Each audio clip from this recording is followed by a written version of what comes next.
My name is Tyler Fornes, and I am one of the co-hosts of the Good, the Bad, and the Hungy AEW podcast here on the Voice of Wrestling Podcasting Network.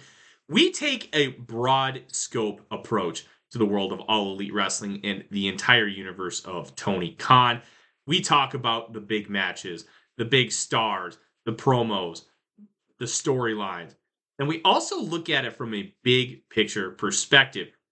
How are things going to change over the course of the next 10 years with AEW still in the picture? How are companies like WWE going to adapt and adjust to AEW? Are they going to be a similar way like they did with WCW in the late 1990s? Will there be a counterpunch? We talk about all of that and more on The Good, the Bad, and the Hungy every week on the Voice of Wrestling Network. This podcast is a member of the Voices of Wrestling Podcasting Network. Visit voicesofwrestling.com to hear the rest of our great podcasts, as well as show reviews, columns, opinions, and updates across the world of wrestling.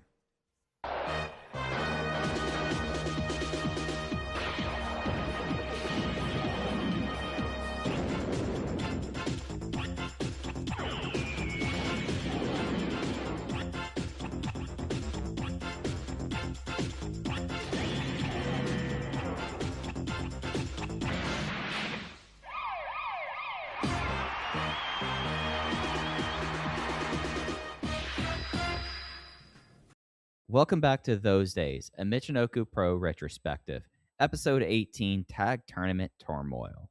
Those Days is brought to you by Open the Voice Gate as a part of the Voices of Wrestling Podcast Network. You can find Those Days on the Voices of Wrestling Podcast Network feed or on the dedicated Open the Voice Gate feed, wherever you get your podcasts. And you can follow Open the Voice Gate on social media at Open Voice Gate, both on Twitter and on Blue Sky. And if you'd like to donate to the show, click the link in the show notes. It'll take you to our redcircle.com landing site. You click the red box that says sponsor this podcast, and you can set up a one-time or reoccurring donation. No obligation whatsoever, but we would like to thank our previous donors.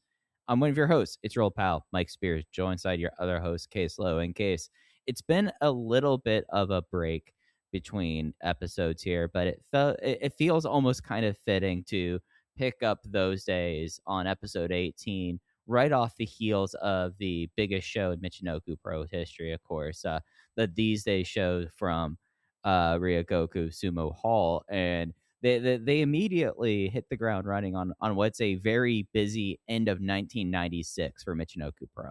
Long awaited return. Apologies for the delay. That is just life getting in the way in a way that was uncontrollable throughout the month of July and for most of August. But we are back with Those Days. You and I were talking before we started recording. We'll have this episode. We will close out 1996 in our next episode, which will be recorded a month from now. We've got a slot open, a week open. At the end of September, we're going to hit the end of 1996 there. And then as I keep on telling you, Mike, and you haven't seen these notes, as I keep on mentioning in some of these episodes, Michinoku Pro is defined by essentially March of 1996 through December of 1996. And part of the reason that I wanted to do this podcast, a year and a half ago, was I wanted to see what else was out there. I want to tell the story of Michinoku Pro in a more in-depth way that didn't just focus on 1996. As we get into 97 and 98 in particular, those 2 years, I think the behind-the-scenes stuff in this promotion is utterly fascinating. As Michinoku Pro expands to America, I have such detailed notes on some of those interactions with Paul Heyman and with Jim Ross and with Eric Bischoff, and I can't wait to get into that stuff. And I also think as we close out 1996, we have to sort of evaluate what exactly this peak period is. And we'll see as we get into the early 97 footage if that peak period is maybe a little bit longer than people give it credit for.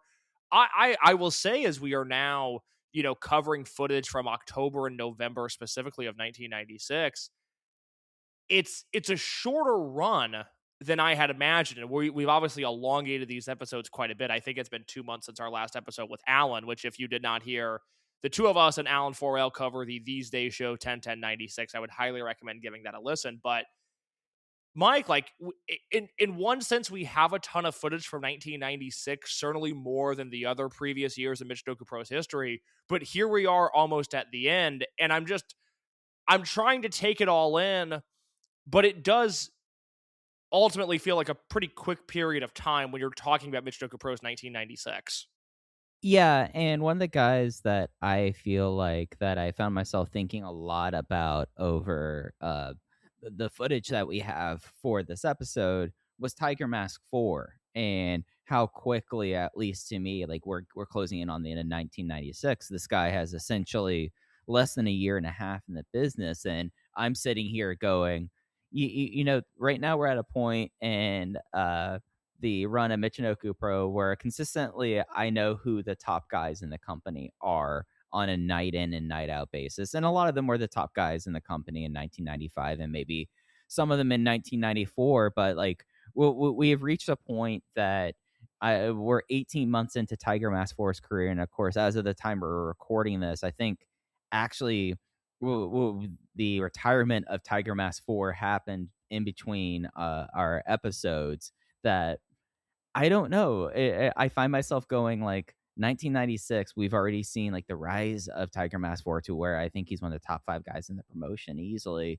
And we're at this really fascinating point of how do you follow up and how did they follow up on what became the night that essentially etched them into history after these days in a lot of ways. And I'm intrigued to know 97 and the tale that is about to happen. And we have some other sources that we're going to be able to get into when we get to those points that I think that we've seen this promotion very quickly from 1993 to 1994 solidify itself, and then 1994 explode onto the national stage, and 1996 seeming to reach new and new heights. I'm really intrigued about how the tail of this is all going to go, and I'm kind of in some ways I've enjoyed all the footage of 1996, and I am interested to see where we will be able to say like, okay, at this point we can declare this the end of the Michinoku Pro peak, or when is that? But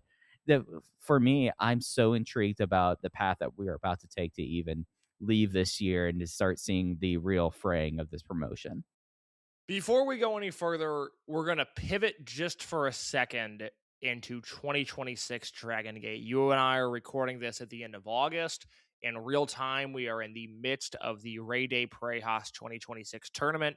You and I will be back next week after league play has concluded with a Cork and Hall preview and our final thoughts on Ray Day Parejas 2026 before we get to the semifinals and the finals, which will take place at Cork and Hall next week. I do want to note, because I know this podcast, specifically those days reaches some people that might not listen to the weekly Open the Voice Gate stuff where we cover modern day Dragon Gate. For those people and for the Dragon Gate people, I cannot recommend enough catching up on all of the tournament footage that has made tape thus far. That is the Cork and Hall show, the Osaka show, the Kobe show, the pair of Fukuoka shows from this past weekend, and then the house shows through I think 8:15 is the last upload on those. I am growing increasingly concerned that for whatever reason we're not going to get the rest of the house show tournament matches, which would be a real bummer because I am so into this tournament right now. I think this is the best tour that Dragon Gate has done all year.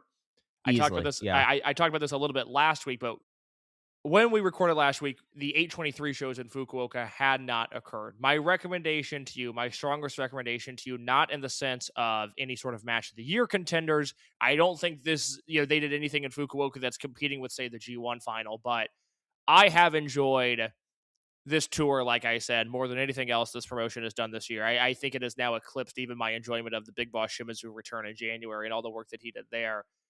If you have not seen the tournament matches from Fukuoka, there's 4 of them, 2 on the afternoon show, 2 on the evening show. You can skip, if you're crunched for time, the Strong Machine J and Leona tournament match on the afternoon show. It's just the reality of Leona being in this tournament. I think it really exposes just how poor of a worker he is because he's in the ring with such great workers. And just Leona, for as much as I want to root for him, or at least want to root for him to be tolerable, he is just not there. But the other 3 matches, I went notebook on all of them.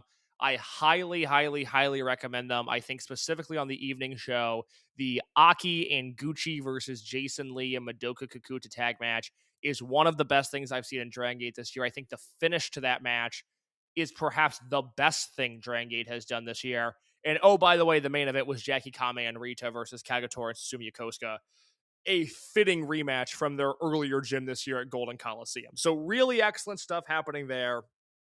We'll have a more thorough breakdown of those tournament matches and what we get on August 30th on Nara next week. But just before we go forward, this has been a year where it's been very easy to fall into this classic Michinoku Pro footage because it's an escape from modern day Dragon Gate.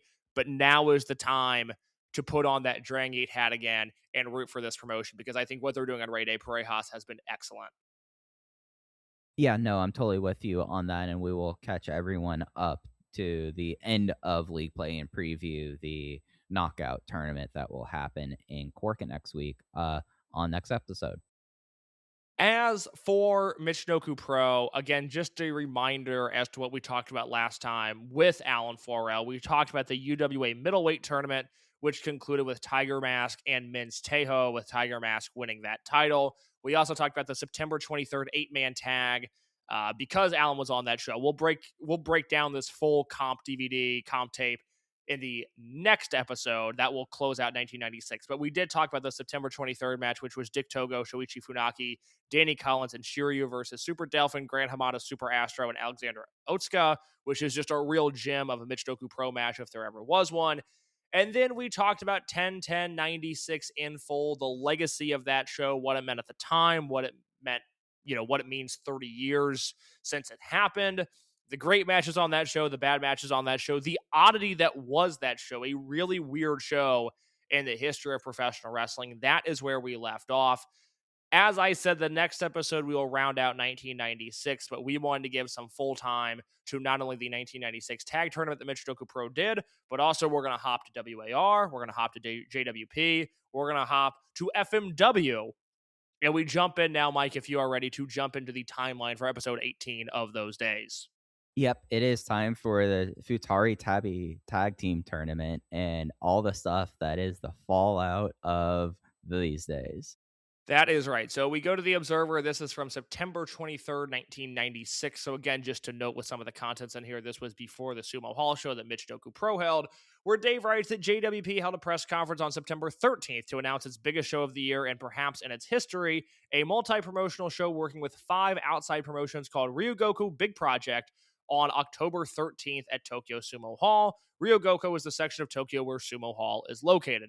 The show will be broadcast live on WOW, the Japanese equivalent of HBO, from 4 to 7 p.m. on a Sunday late afternoon. Joining host JWP will be All Japan Women, Gaia, JD, IWA Japan, and Michinoku Pro Wrestling. The main event on that show will have longtime rival powerhouses of Aja Kong and Dynamite Kanzai forming a tag team to go against Kyoko Inoue and Devil Masami. Just a quick note there, Mike. I did not have time in the viewing of this past week to watch that main event, but those are my girls right there, and Yeah, I need to make time for that. I thought you were going to come out here and beat your chest about how great Kanzai was facing off against Inoue. I mean, look, I understand that Manami Toyota might have had a better in-ring career. I'm not here to argue that, but as I slowly crawl through 90s Joshi footage at a pace that is unacceptable for myself, but it is just unfortunately the thing that gets shoved to the bottom of the list a lot of the time. Dynamite Kanzai is the best women's wrestler in the history of women's wrestling. I mean, I should say she's my favorite. Again, Toyota might have been better, and I love Manami Toyota. That's not a knock on her by any means, but oh my God, nothing excites me quite like a Dynamite Kanzai match. Just an absolute gem of a wrestler, and in many ways, the prototype for the wrestler that Masaki Mochizuki would later become, which is obviously high praise coming from me. So I will make time for that, and if I end up loving that match, I'll drop a note in the Open the Voice Gate channel of the Voices of Wrestling Discord. The reason we're talking about this, though, is not because of a Dynamite Kanzai match, but Dave also notes here that the semifinal is a unique matchup as a mixed tag team match with Great Sasuke, although he notes in parentheses that Sasuke is tentatively expected to return at the 10-10 Michinoku Pro show, but that is not definite. Sasuke and Tiger Mask of Michinoku Pro teaming with JWP women Hikari Fukuoka and Hiromi Yagai against Michinoku Pro men's wrestlers Super Delphin and Grand Nanawa, and JWP women's wrestlers Candy Otsuka and Commando Boyshaw in what should be an aerial spectacular, as they are all basically high-flying wrestlers. Dave also notes in the same Observer, and we'll cover this on the next episode, that we will be going to Gran Hamada's hometown for his 25th anniversary as a pro wrestler on November 12th. We have a lot of people's hometowns being hit on this episode and over the next few months of those days. We do. So that is the JWP show. We will get to that in a second, but I want to go chronological here. We actually kick off our footage viewing for this episode, not in Michinoku Pro, not in JWP. We go back to our friends in WAR, the J Crown match on October 11th, 1996, a mere day after the Sumo Hall show. And I think this is important to note. This is Great Sasuke versus Ultimo Dragon for the J Crown. Mike, you think back to the last episode when Sasuke gets hurt over the summer, and there was this race to get him ready for 10-10 Sumo Hall. He's got to be there. He's got to be ready. We can't have the biggest show in company history without Great Sasuke. And it is a real game time decision as to whether or not he is going to be ready for that show. And then he works 10-10. Let's be honest, not his greatest night ever. A day later, he's got an Ultimo Dragon match. 2 days later, he's working a JWP show. And then, by the way, Michinoku Pro is back on the road starting on the 18th, and he's working a televised match on 10/19, which we'll cover here in just a second. The pace in which he refused to let himself rest is something that is both remarkable and terrifying. And I think in this 10-11 match, which again, WAR Sasuke versus Ultimo Dragon, we'll have a link in the show description and in the Open the Voice Gate channel on the Voices of Wrestling Discord. I think Sasuke coming back so soon from such a catastrophic injury really shows in this match. Yeah, and before we get into that, I think we have to acknowledge that essentially over this 1 week or really 4-day period, Sasuke is either in the drawing portion or in the semi-main event of 3 shows that do over 6,500 tickets. Just a remarkable week for a guy that, as he's on the Observer ballot coming up soon, I think that's a feather in his cap that I don't think a lot of people realize that he essentially was a part of selling out Sumo Hall twice, and then here at Osaka Prefectural Gym selling out the big one in between that. And I think that's kind of remarkable. But yeah, well, just real quick on that. And again, this is sort of, the points that we've tried to make really from the Onita match in 1994 onwards is you find yourself in 2 scenarios with Sasuke, where there's the first scenario, which is that, hey, every major Japanese show, and I guess this really actually extends to, goes from the J Cup in 94, which predates the Onita match a little bit, but, every major non all Japan men's Japanese show in 94, 95, 96, and 97, Sasuke is, if not a part of it, that was proposed to be a part of it. They want him on these shows because he brings people to the building. And then there's the aspect of, whether it's social engagements or weddings or TV appearances, you'll get these listings of the mid 90s of, oh, well, it was Riki Choshu, and it was Shinya Hashimoto, and it was Jushin Thunder Liger, and it was the Great Sasuke, and they were all doing this TV spot. And Sasuke, those are his contemporaries at this point in terms of stardom, which is just a really interesting thing here. So you're exactly right. Another giant show for Sasuke and a string of giant shows. Yeah, but Sasuke, it was clear on 10-10. It's clear 24 hours later, and I feel like that this will be the discussion throughout the episode, is that Sasuke was rushed back. And it kind of his matches, and I feel like this also becomes the case in the Futari Tabi tournament, very much become skull work and basically doing pile drivers and such and attacking Sasuke's head and him selling it in a way much more so pronounced and in a fashion that the matches kind of in some ways become all about it. And I feel like that's kind of the case that we got in Osaka here in this J Crown match, that they had to get the belt off Sasuke after he got destroyed in that kind of way. So they went straight to Ultimo probably a little earlier than they wanted to here. And I think it kind of showed, because Ultimo was a lot more motivated than we've seen him be against Sasuke before, but it was against a Sasuke that was still clearly, at least in my opinion, maybe at 50 to 60% capacity.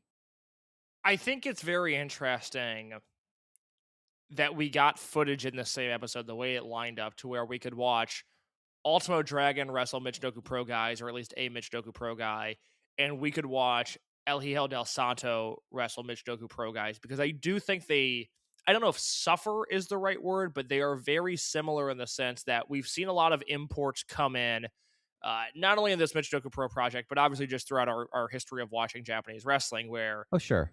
I think about, in more recent times, Dragon Lee and Cavanario and the great work that they do.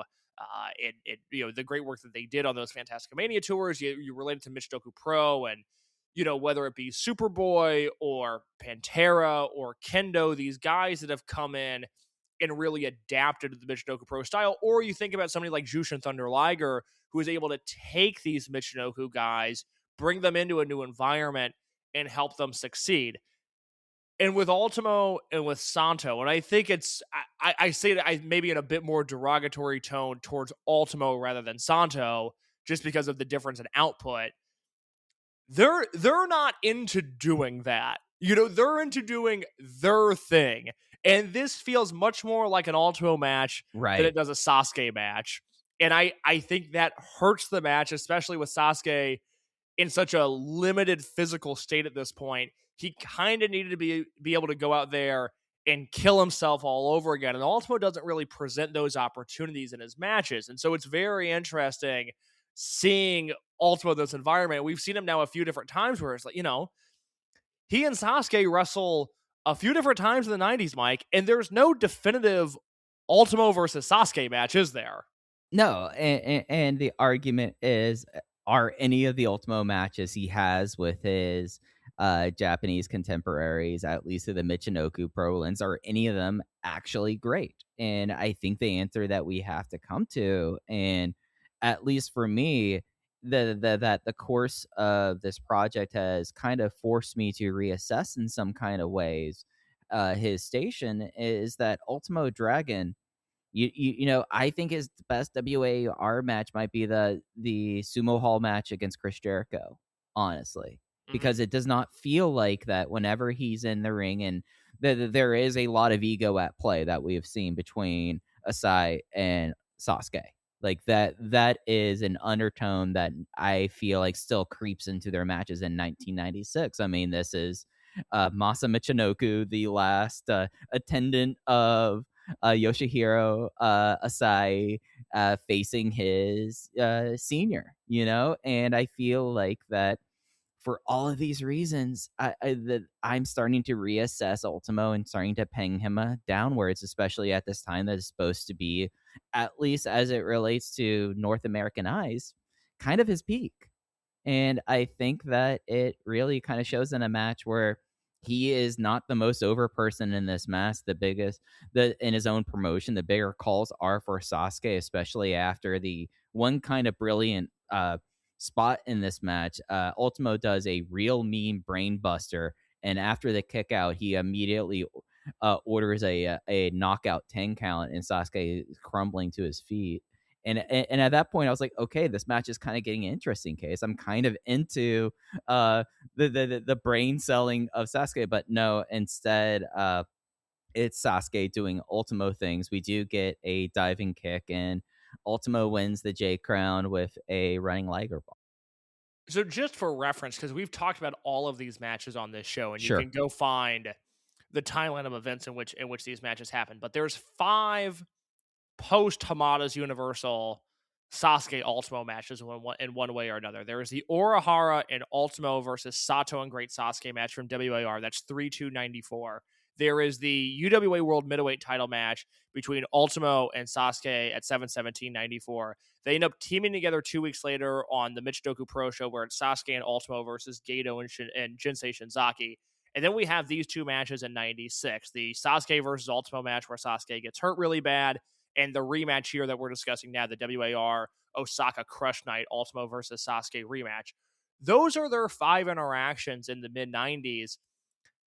And I would argue that none of them are really that memorable. I mean, we're lucky to where we have a handheld of the Orihara in Ultimo versus Sato and Sasuke match, which I think is maybe the most enjoyable of the bunch, but that's still a 28-minute tag match that feels all of 28 minutes. That's the definition of good, not great.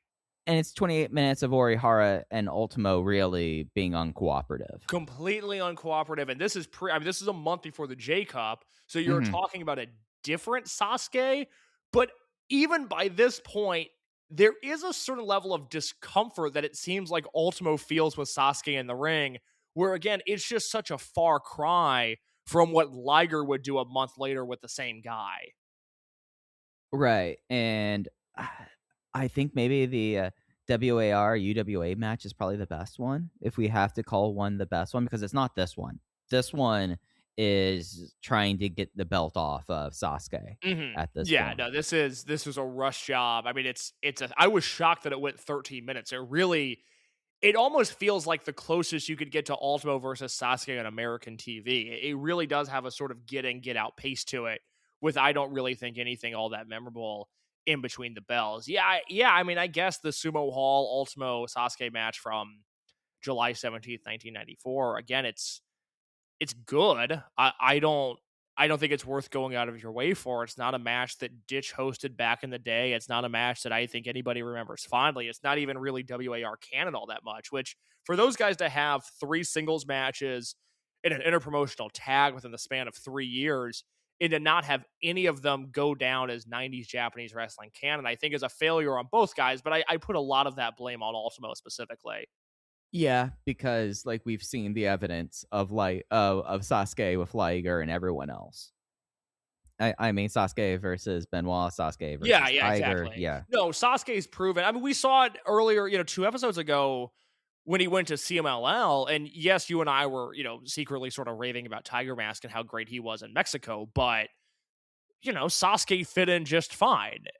And as we approach more of Sasuke at Mexico next year, and Sasuke at Mexico, I'm sorry, and Sasuke in ECW, and Sasuke in North America in general, like he's gonna fit in just fine. The variable here is Ultimo Dragon, and he's the one that sort of drags these matches down. The one match that I need to revisit from these guys, as I am now sort of making my own little viewing project list based off this episode, they have a match in Korakuen in the 2007 Fukumin World League, so the masked man tournament that Michinoku Pro does, they have an opening round match of that tournament, which by the way, that is the same show as Olympico versus Super Shisa, which is a very, very fun 6-minute match. Also the same show as Atlantis versus Super Delphin and Jushin Thunder Liger versus Billy Kid. It has been ages since I have seen that match. Again, 2007 Ultimo versus Sasuke. That might be both guys' best singles match in the 21st century. I remember really liking that the last time that I saw it, but it's a far cry from what either of those guys were physically capable of in the mid 90s. And as a result, it's good, but it's also a bit of a bummer. Yeah, no, I totally get that for it, but it just it in some ways, I wonder what the mirror universe was if Sasuke didn't crack his skull open at J Crown finals. Just because you really kind of see, and maybe, and I know it's the case, at least as we get into September, that Sasuke is able to turn it back on a little bit, and especially as we get into 97 and 98 here. It just felt like that you had to get to those houses, and it really, and through this episode, it feels like seeing a guy much earlier back than he should be.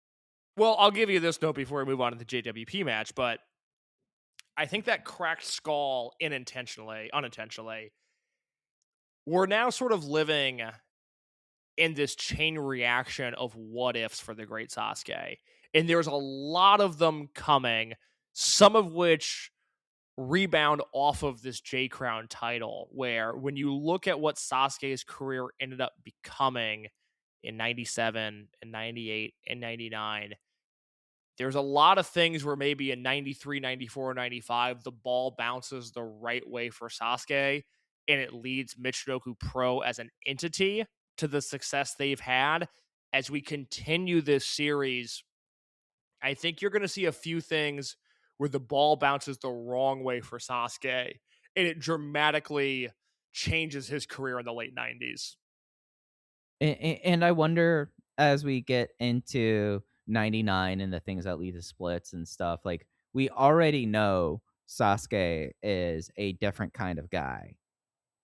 I think that given like what we know, especially about brain and skull injuries in 2026, I wonder how much of that is reflective off of Jake Crown. Yeah, yeah. Oh my god, yeah. I think that's a very fair assumption to make. Going back to the Observer here real quick, just on a recap for this WAR show. This comes from 10/21/96, where Dave writes that WAR did a sellout at the 6,500 seat gym in Osaka, its biggest crowd ever, but announced the crowd at a laughable 9,110 fans, with Junichiro Tenryu pinning Great Muta with a powerbomb at 17:19 in the main event. This was a bloody match that was said to have been really exciting. At one point, Muta broke a beer bottle on the ring post, and the glass went flying and cut up a photographer at ringside. This sets up a rematch in New Japan rings where no doubt they will even the score. Ultimo Dragon captured the J Crown from Great Sasuke in 1343 with a running powerbomb. Dragon's first title defense was originally to be at WCW's Halloween Havoc against Jushin Liger, but there has been a political fallout, and both wrestlers have been pulled from the WCW show. It was said to have been a good match. Instead, Dragon's first two title defenses will be on 12/13 at Tokyo Sumo Hall against Gato and against Shinjiro Otani at the 1/4 Tokyo Dome show. I believe that ends up being Ultimo versus Liger at the 97 Dome show instead. Yeah, no, that changes over a course of a week, it looks like. As I'm looking forward in our notes. Sorry to blow up your spot there, but No, I'm glad you did. That takes us to now 3 days after the Michinoku Pro Sumo Hall show. Back to Sumo Hall. This is the JWP 8-person tag team match. Mike, we haven't dove a ton into JWP, the promotion itself. We've seen a few different interpromotional matches. We saw All Japan, where the JWP women would come to Michinoku Pro. We saw Michinoku Pro go to All Japan women at one point in time. This is now JWP, which from, again, my limited 90s Joshi viewing is the promotion that I seem to enjoy the most. I really like this house style. I will say that I was hoping this match was better than it ended up being. I think in a way it was fun. Like getting to see a lot of moonsault double stomps is a good time, especially in 1996. So I enjoyed like that kind of aspect of it. I do feel like that this is a match where there's not a whole lot of Sasuke in it. Dolphin Core or Dolphin and Nanawa result back into some Dolphin Core kind of tropes, and it's a match that I feel like kind of picks up and goes places as soon as they start doing the intergender portion of it. But like for me, like I've liked Bolshoi Kid whenever I've seen her. So like I was a little bit more up on this. I don't think this is a good Bolshoi Kid appearance here. One of my few times I've seen Hiromi Yagi, and as I was talking about the moonsault double stomps, kind of came away going like, all right, I like her, like especially as someone that other than like seeing the names of like Okatsuku and things like this, they aren't names that I'm anywhere familiar with or have watched on any sort of basis. I kind of came away a little bit more impressed with the JWP women than the Michinoku Pro guys, which 3 out of the 4 guys were not putting in the full effort that you would expect Sasuke because of health, and Dolphin and Nanawa going for crowd reaction rather than work rate. I do think you're right in the sense this is a rare setup where the intergender stuff was the most entertaining portion of this match. And it's funny that you mentioned 3 of the 4 guys maybe not having their working boots on, because I came away with the same note in the sense of Tiger Mask 4 is just such a He's great smooth in this. he's such a smooth worker at this point in time. It is interesting because as his career goes on, this is certainly not the reputation that he would develop, but at this point in time, he's almost veering into that Christopher Daniels role where his offense is so smooth that it's almost counterproductive. And I love Pete Christopher Daniels, but I did think he always towed the line of wondering if his offense would actually hurt or not just because it looked so mechanical and so smooth. And Tiger Mask maybe isn't the most extreme example of that in the same way that Daniels is, but there were movements that he made in this match that reminded me of that, 2002 to 2006 Christopher Daniels run, where you're just like, God, this guy really moves around a wrestling ring with grace to such a shocking degree. Yeah, when we get through next episode, and I guess this really would be an episode 20 thing, We have to have a real conversation on who is the Michinoku Pro Wrestler of the year in 1996, because at least at this point, I feel like I am pulling for Tiger Mask 4. It's a great year for Taka. It's a great year for Funaki. We get Hamada back in the fold, which is really exciting. You and I have loved the Nanawa work. I think this is probably the first year where Sasuke's not really in that conversation. And I think Tiger Mask by this point in time has, at least for 1996, become a better wrestler than Super Delphin has. So yeah, you're talking Nanawa, you're talking Togo, you're talking Funaki and Mince Teo, and then you're talking Tiger Mask. I think those are probably the guys that would be in this conversation, unless I'm forgetting somebody. Just because again, we've sort of spread out this footage so much, maybe there's something I'm forgetting about. But Taka, Togo, Teo, Tiger Mask feel like the big four in this promotion right now. Yeah, and I do feel like that this tournament is kind of an exploration of the top 4. Mm-hmm. Yeah, but in this match, it's interesting for the spectacle. It's cool the fact that most of the Joshi come out like with gear, or in Nanawa's case, he comes out in gear that's more indicative of Bolshoi. That like you have like 2 tiger masks, you have you have like Delphin kind of stylings, and it's kind of like a neat showcase kind of thing. But it's a situation that, I mean, for all of these guys, this is 3 days after these days. So like at this point, it's a shame that you can't say like, look at these matches that they were having across this 96-hour time period, but the body gives out at a certain point, and I feel like it's understandable at least why this match was kind of worked the way it was. Absolutely. I would mark it as a slight disappointment. I was really hoping we were going to come across, and this is not typically something I would say, but an intergender gem, and Hmm. that is just not the case. I liked it more than the Ultimo match. I did too. You know why? Because there was an awesome dive train at the end of this match Hmm. that kind of made the entire thing worthwhile. Yeah, yeah, yeah. If this match was all the dive chains and the moonsault double stomps, and that was the match itself, we're talking 4.5 stars easy. Hmm. If it was just that stuff. That takes us to, again, very, very limited timeline. We'll sort of get in to a side arc here in just a second before we hit the tag league, but we go from 10-11 WAR to 10-13 JWP to 10-19 Michinoku Pro. This is before the tag league. This is a show from Iwate at the Cultural Center Gymnasium on October 19th, 1996. This footage aired on Gaiora. Mike, before we talk about the matches that we saw, I have to note the matches on this show that did not make tape. Did you see Oh, these? oh, I am looking at them right now. It's also worth noting that the town in Iwate this was in is the home of Yamato Ichinoseki, and in 1996, you can almost play the game of, is Yamato going to be in the crowd for this one? He's how old at this point? 12? He's, I think, 16. I Oh think my god, he's there. Yeah, I think 1996. Like let me check. Maybe 14. If he's 14, he's definitely there. But if he's 12, yeah, no, 15 years old. He would be 15. He had to have been there. Like Ichinoseki there's not a lot of things to do in Ichinoseki, Iwate, Japan. Like the if only like we had the upscaling that we had from these days, that we could try to pick him out in the crowd. Yeah, no, we do not get the Nico remaster of this. This is the Gaiora 1996 footage that is we're probably watching 5th gen VHS copies of. But it's funny, the idea of Yamato possibly being in the crowd for the 2 matches that did not make TV, which I think would very much speak to his sensibilities as a pro wrestler.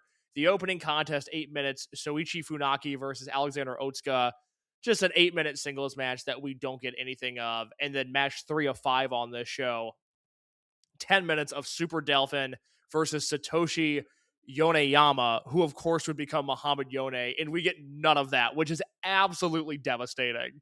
Especially given the time period of Yoneyama, like that is tragic that we had that, because we had to have a Wellington Wilkins Jr. and Yone Genjin match case. And we had to stick them. Like, the thing is, I've come to peace with the idea as we get into this show. I've come to peace with the idea of, well, it's Yone Genshin and it's Wellington Wilkins Jr. and I'm not really interested in what they're doing, and I'm sick of them making TV. But hey, at least they're off in their own universe. It doesn't really affect anything else. And then I throw on this show, and they're on a tag match with Tiger Mask and Grand Anima, and I am not okay with that. Yeah, and so this match is kind of joined in progress. Tiger Mask 4 and Wellington Wilkins Jr. versus Nanawa and Genjin. A real brutal power bomb in this match. Then Genjin gets just like stretched around a good deal, but it's joined in progress. Tiger Mask wins with a Tiger Suplex hold. It was an okay for kind of what it was, and then you had all the brawling in the crowd that you get from Wilkins and Genjin. Thank God we do not have this in full, Mike. This match went 17 minutes. Oh no, no, no! We don't need that. We don't need that at all. Case that is stuff that leave it for the crowd. Let the people of Ichinoseki enjoy that 17 minutes of Wilkins and Genjin. I mean, it's always popular for the crowds. It's just something that when you see it 15 times, it loses any impact.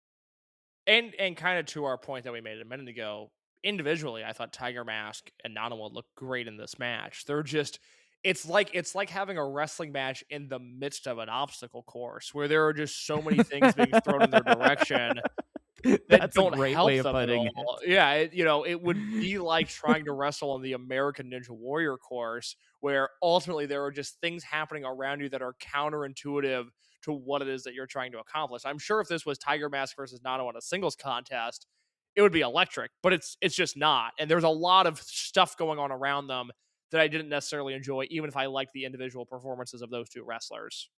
Nah, I hear you on that. But then we go to the what was the semi-main event of the show. It was the original three of Kaientai Deluxe, Dick Togo, Mensteo, and Shiryu versus the Great Sasuke, Gran Hamada, and Masato Yakashiji.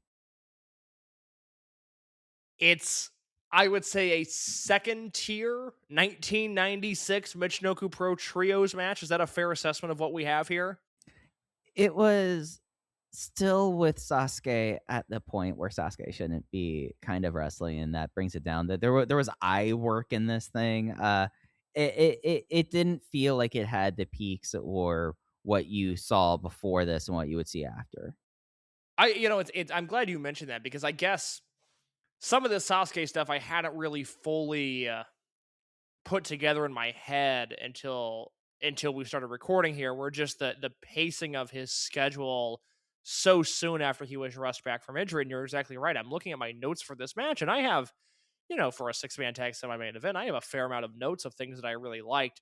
I do not mention Sasuke's name once. This is the Dick Togo show, and by proxy, we're really starting to see Yakushiji come into his own, and now we're entering that second prime of Gran Hamada, which is a pretty special thing to see. But just nothing from Sasuke in this match, which I think makes the difference from this being a very good match to what it could have been in a great match.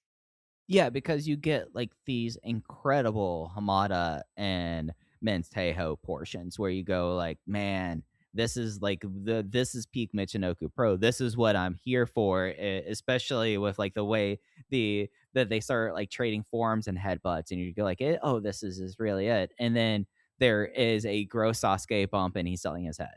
And then you go back into it, and it's like Yakushiji is taking all the heat, and then him and Hamada start doing double teams, and there's like this great escalation of where it goes from basically being one-on-one to a series of double teams here. And it's and I do really kind of enjoy the closing stretch because it becomes all about Yakushiji trying to will himself into this main event thing, and you just kind of go, man, if this was on a different night, and if you had Tiger Mask in for Sasuke, we're talking 4.25 stars easy. Mm. Because like the parts of that were there, and the effort put in was there from certain parts. It just did not come in together there. Like I loved the Yakushiji closing stretch. Let me run through it real quick. He gets isolated with Togo and is able to kick out of a series of moves, and it gets does his top rope drop kick, and then he tries to go for his top rope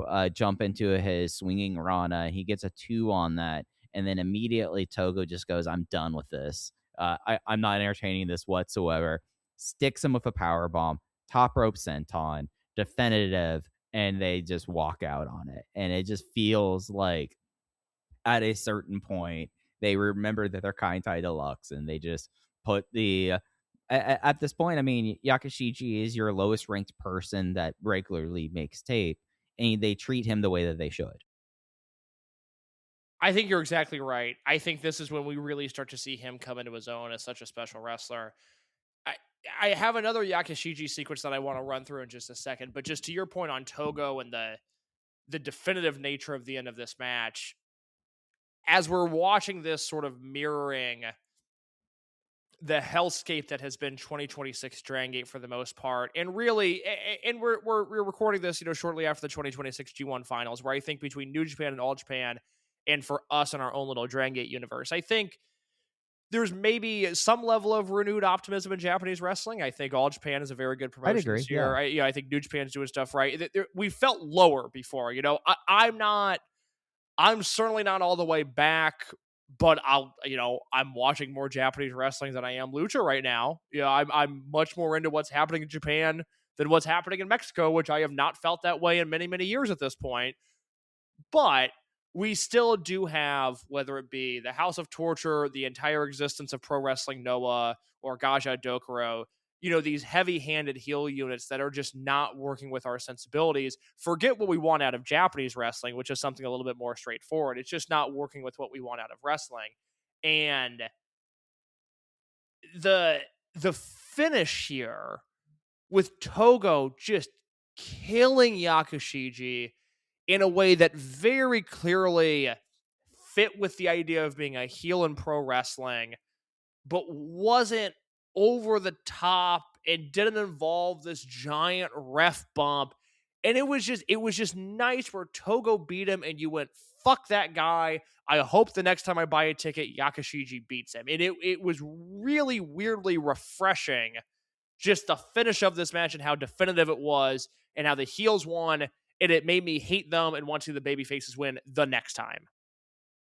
Yeah, no, it's exactly what you want to see in this and like these promotions, and what you want to see out of heel groups. I mean, the way that they have definitively booked Kai and Tai Deluxe over the last 6 months, it has us now chomping at the bit every time that there is a Seki Gun versus the Kai and Tai Deluxe match, for the idea that the good guys are going to finally get one. And as we go through the Fatari Tabi tag team tournament, I feel like that is such a undercurrent throughout it, that it really provides that they have shifted to this heel unit at a time, and they are really exploiting it for all it's worth. And it feels like that by the time we get the Seki Gun real win, it's so deserved.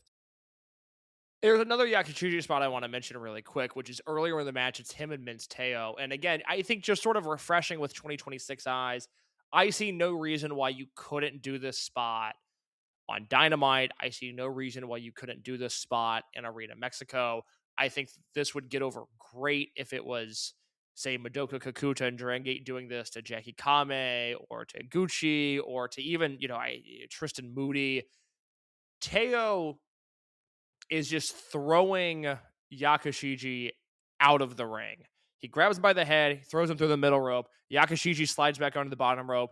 Teo throws him out again. Yakashiji comes back in. And it's like this game of ping pong where Teo is just totally dismissive of this guy and just wants to get him out of the ring. Yakashiji comes back time after time and then eventually ducks a lariat, hits a head scissors, and sends Teo to the floor. And it's just such a great spot. It's Yakashiji using his size to his advantage. It's Teo who has just been such a revelation in this entire series. Whole thing was just great.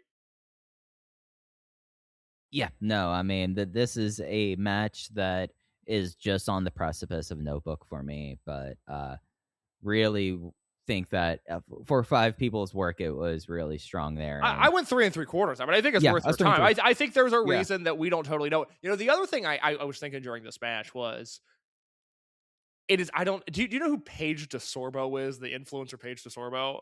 Yes, I do, because my wife is obsessed with Summer House. And I Gotcha. had to- Okay. Yeah, I'm not, yeah, no. I'm not a huge fan of her. She kind of bugs me. But there is a Fair, clip of her. fair. There is Same, a clip yeah. of her that I see online all the time where she's talking about going to Knicks games, and she's like, you know, every time I'm at a basketball game, I have to sit there for 5 minutes and go, and they do hockey here too. Like there's ice underneath the court, and then they do concerts here too. And it's just a very funny, like wide-eyed way of looking at the world where it's like, yes, Madison Square Garden does basketball and hockey and concerts. But I did sort of have that thought when I was watching this match where I was like, oh, they're in front of 400 people in Iwate. A week ago, they were in Sumo Hall. Like, what a weird turn of events. And this feels more true to what Michinoku Pro is Yeah. rather than that weird Sumo Hall show. No, yeah, no, absolutely. And it's wild that Paige says that, considering her podcast partner is doing, like, how big a Cedars now is Hannah Burner doing at this An point? Yeah. alarmingly a big arena for Yeah. I don't know. Yeah. I don't get it. This Mm-mm. isn't the time to dive into what Yeah. 2026 stand-up is, but I don't get it. No, but I'm sure she's yeah, nice, but I don't really understand what's happening there. not from Summer House. But anyways, that wasn't the main event of the show in Ichinoseki. It was Jinsei Shinzaki in his only appearance that we will have of him on this show. He goes one-on-one with Nohiro Hoshikawa and it beats him in 5 minutes with a praying crucifix power bomb. And I kind of felt in some ways like, okay, are we getting Hoshikawa like fully getting elevated at this point? But it's like, nope. Instead, what we got was 5 minutes of a hot fight, and Shinzaki is still kind of unbeatable in his own way in this promotion in his second match back. And we get Kai and Tai DX watching this match from the corner. I like the way they set them up. This is an underrated part of Michinoku Pro. You and I have talked about how much we like the way they shoot a lot of their backstage segments where they feel so real and so lived in, and they have an appropriate lack of production. And I like this, as sort of Michinoku Pro's spin on, especially what All Japan would do during this era, where you would have, say, a big Kawada versus Kobashi match, and they would cut to Masawa watching the match from the tunnel, far away from the ring, but still with his eyes on the ring. They just have Kai and Tai set up shop sort of behind one of the ring posts in a way that was comical and effective and fit true to what Michinoku Pro is. There's no rafters to watch this match from. There's no tunnel to watch this match from. They finish their match. They go backstage. They come back out. They watch this match. They want to see what Shinzaki and Hoshikawa can offer. I really like that element of it. Yeah, and I feel like that it's not a very complicated sprint. Shinzaki tries to go for it and take him out immediately, and Hoshikawa ducks out, and then he tries to actually, go against Shinzaki, and then Shinzaki kind of puts him in his place, but Hoshikawa is able to fight out for a period of time, but then it's Jinsei Shinzaki. He is still at this point the most protected singles wrestler in this promotion, puts him down in 5 minutes. A fun sprint and an interesting way to kind of finish off this hour block on Champ Forum. The issue that I have with this match is not necessarily with the bell-to-bell itself, but this match really did make me think about the way that Michinoku Pro as a promotion has presented themselves up to this point, because you get this 4-minute singles main event squash, and then the next footage that we have, which we'll get into here in just a second, is the yearly tag league that they do. But it really only hit me during this episode that at this point in time in Michinoku Pro, they sort of, in a way, just introduced the UWA World Middleweight title. But that, just so you know, the title lineage, I believe off the top of my head, goes Tiger Mask, Teo, Funaki, Minoru Tanaka, Willow the Wisp. I believe those are the next guys that have the UWA World Middleweight belt. That makes, yeah, no, of course. It's a belt that is introduced back into Michinoku Pro, but it very quickly becomes a Battle Arts title and is moved away from this promotion. All of the weird British titles that they've brought into the promotion were brought in, whether they were initially or not, they end up being used as fodder for the J Crown.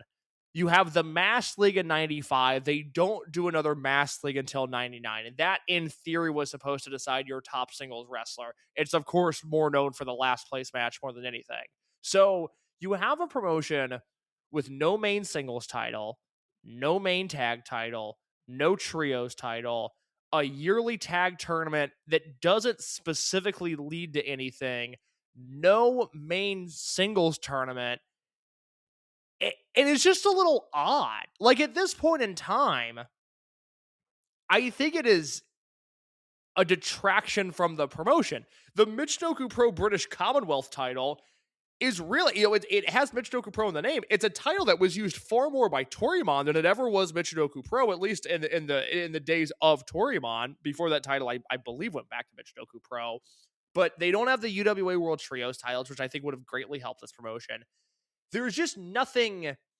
There's nothing here. And so right now they're surviving on the idea of this great feud of Sekigun versus Kaientai. But watching Shinzaki in this match, it's very clear that this guy needs some sort of title. This guy needs something to differentiate himself. In many ways, Shinzaki at this point in time is the Shane Douglas equivalent. He is to Michinoku Pro what Shane Douglas was to ECW, where most of this roster can survive on work rate and they can get by on having great matches. And Shinzaki, although I think he's impressed you and I as a wrestler, especially in 1993, the footage we saw there, he's now at a point where he feels a little 2017, 2018 Shingo, where he's just a little bit bigger than this promotion actually is.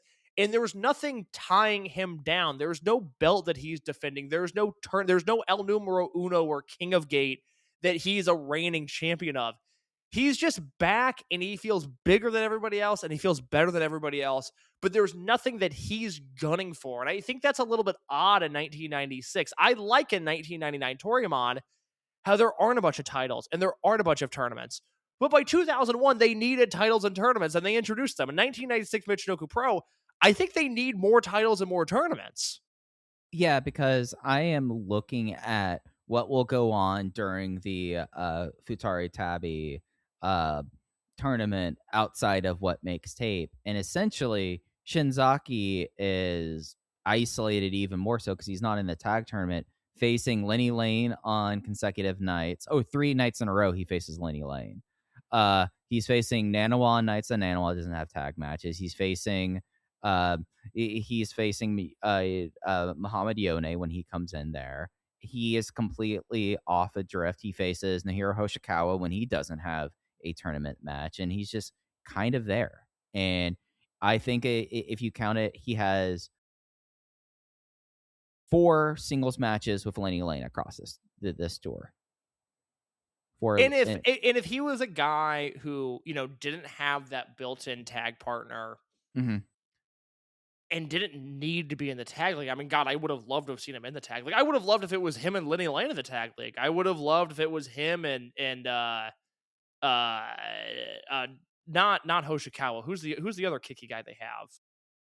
I mean, you had Hoshikawa. You don't have any of Hanzo Nakajima. Thank you. Nakajima's who I was thinking of. Nakajima's not on this tour. Yeah, if you want to throw Shinzaki and Nakajima in that tour, I think that would have been interesting. But the problem is that you have Shinzaki away from the tag league, which has Delphin and Sasuke and Hamada and all of the Kaientai guys. So all of the relevant guys are just in the tag league, and then there's Shinzaki off to the side. And that's fine if you're building to a Michinoku Pro title match between Shinzaki and X, even if that guy's in the tag league, but you're not. And I think as we go forward, I don't know this for a fact because Shinzaki is a guy that prior to this project, I really hadn't spent a ton of time with, but I would imagine his booking in 97, 98, 99, even as he's splitting time with All Japan, is largely hindered in Michinoku Pro by the fact that he has nothing really to fight for. And I think that is just hurting this promotion as a whole right now. I wish for the life of me, I really wish they would have had the UWA Trios belts at this point in time. And they didn't have those, and I think that sucks. Yeah, and I think that this was an issue for Shinzaki that was kind of accomplished or was held back in his first run because they had it all under his pilgrimages, and they had 88 matches out of it. And after 88 matches, he was already on his way out of the territory. And that at least in booking gave it a purpose, and at a time where the promotion was still finding itself and was going in and out of UWA and UWF belts for Sasuke and Delphin, it was okay that he was doing that. But it, other than the tournament stuff, the things that were going on at this point in 1996, he just feels like he sticks out like a sore thumb. And looking at the rest of the stuff that's happening in 1996, he continues to essentially inhabit this role throughout the rest of the year. We will continue here on our timeline. We have one more Shinzaki note before we get into the tag league. I just like this whole entire section. This is from 1028 in the Observer, where Dave writes, New Japan officially made the announcement of the top 5 matches on the January 4th Tokyo Dome show on 1017, with a few differences from what was previously talked about but never official listed here last week. As mentioned previously, the announced main event will be Shinya Hashimoto defending the IWGP Heavyweight title against Riki Choshu. The other 4 matches all have a New Japan versus outside organization theme. Ultimo Dragon of WAR defending the J Crown against Jushin Liger.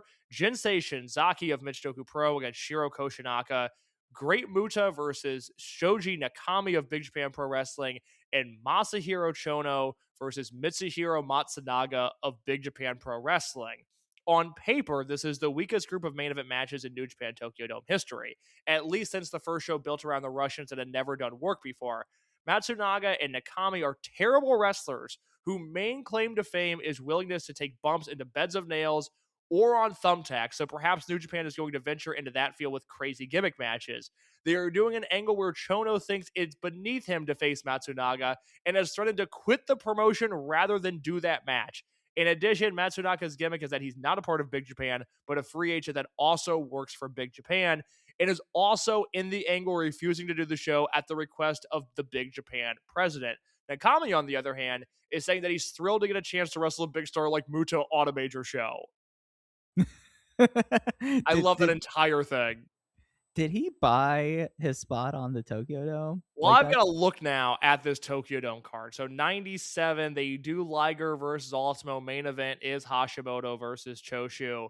But they Matsunaga's not on the show. Yeah, they go in a different direction here. It ends up being Chono versus Shoji Nakami, who was a Big Japan wrestler, but Matsunaga's not on this show. They end up doing what I'm assuming is probably the Japanese return of Kensei Sasaki as Power Warrior against Muta. So let me see his 96.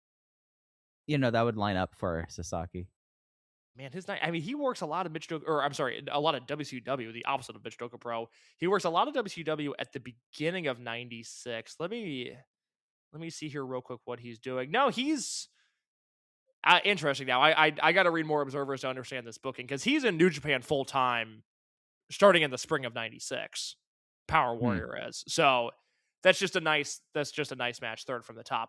We will talk more about this show. We will not on this show review Shinzaki versus Hoshikawa, which ends up becoming Shinzaki versus Ohara, which is interesting. Maybe That's we do really have to dig into this show a little bit. My plan was not to talk about that match because, as I've mentioned, going forward, very rarely are we going to dive into the outside ventures of Shinzaki in particular.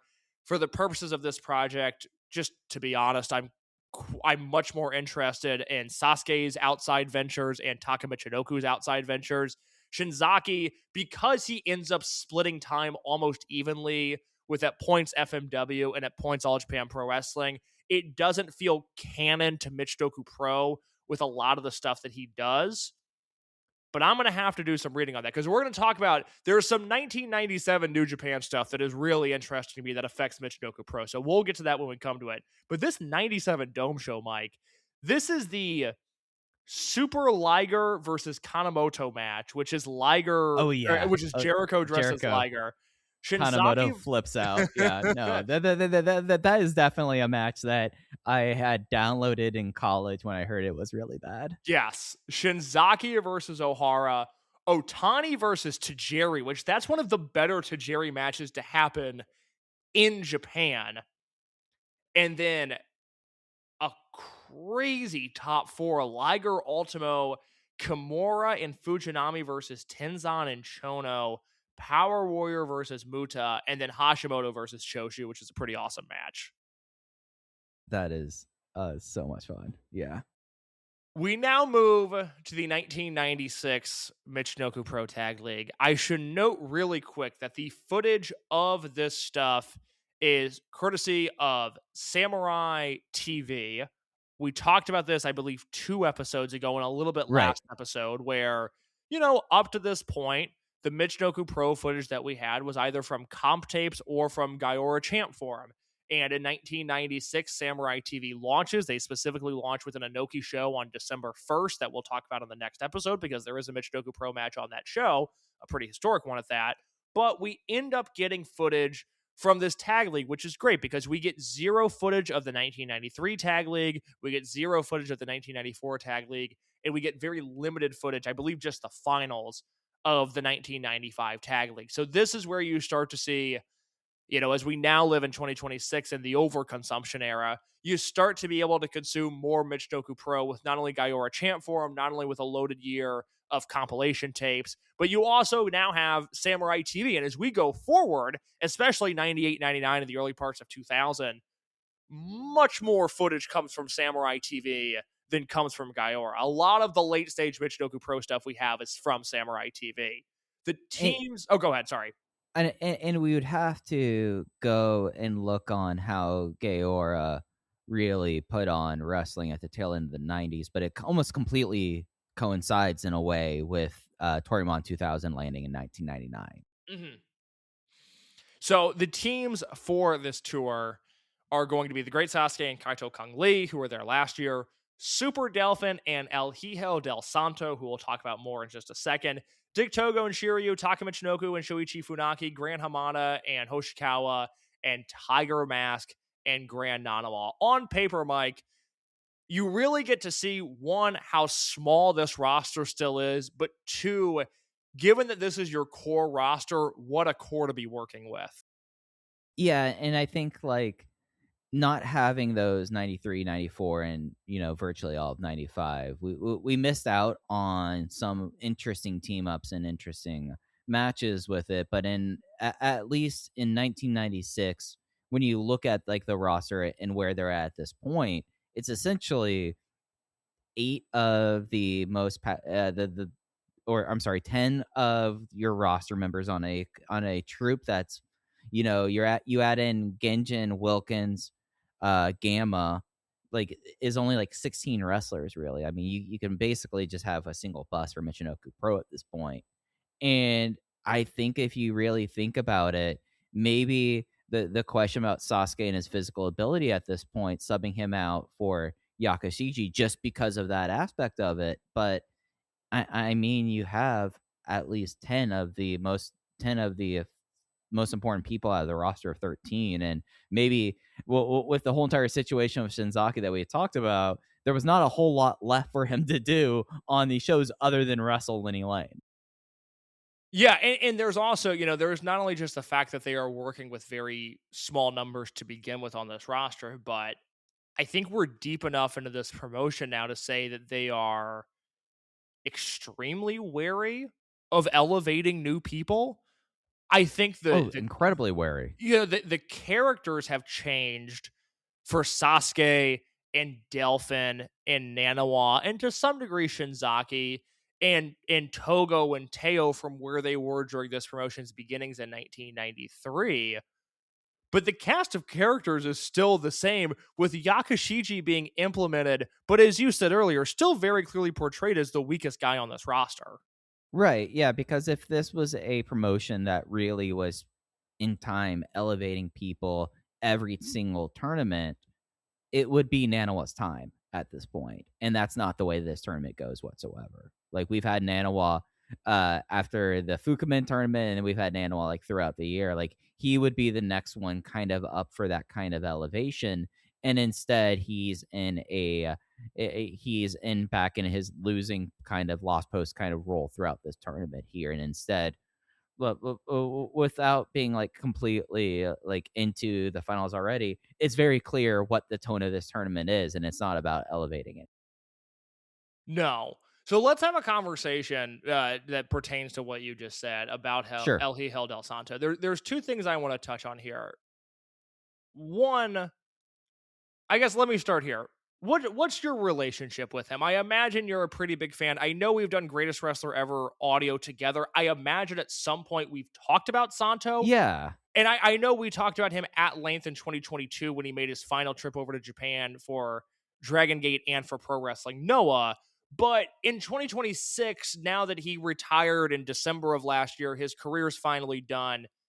Where are you at with Santo as a wrestler, as an entity, as a fan? What are your thoughts there?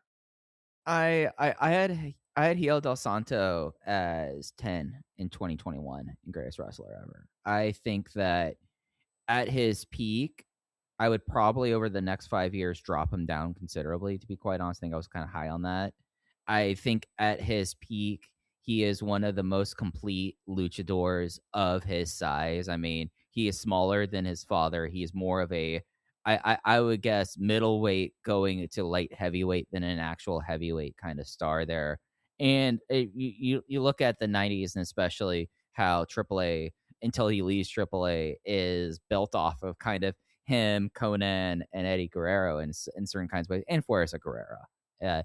But And Pero. Pero's the other guy there. Pero, yeah.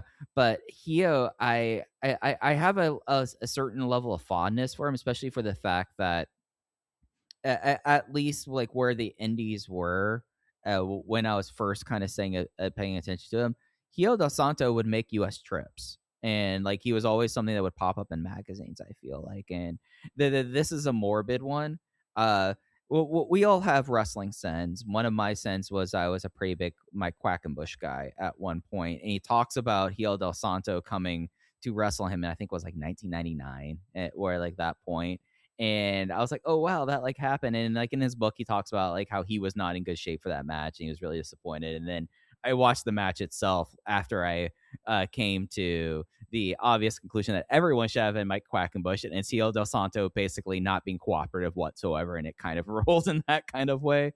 But I mean, he's kind of someone that I feel like that him now is much more interesting of a conversation than him 5 years ago, just because of the way that his retirement went. I would say, considering like the fact of his star power, and I mean his relationship to the biggest star in the country's history, came off so much more like a whimper because of how long he prolonged it. I mean, essentially, from the time that he appeared in Dragon Gate to his retirement was his entire retirement tour, it felt like, and it was one of incredibly decreasing returns as it went on. And I feel like that really tarnishes how a lot of people think about him. I mean, the fact that he's essentially had blocked himself out of the two major Mexican promotions for the last 15 years, I think also has a lot of coloring what his legacy can be. And I think you contrast that, with someone with luchadors that like Hamada, and that I feel like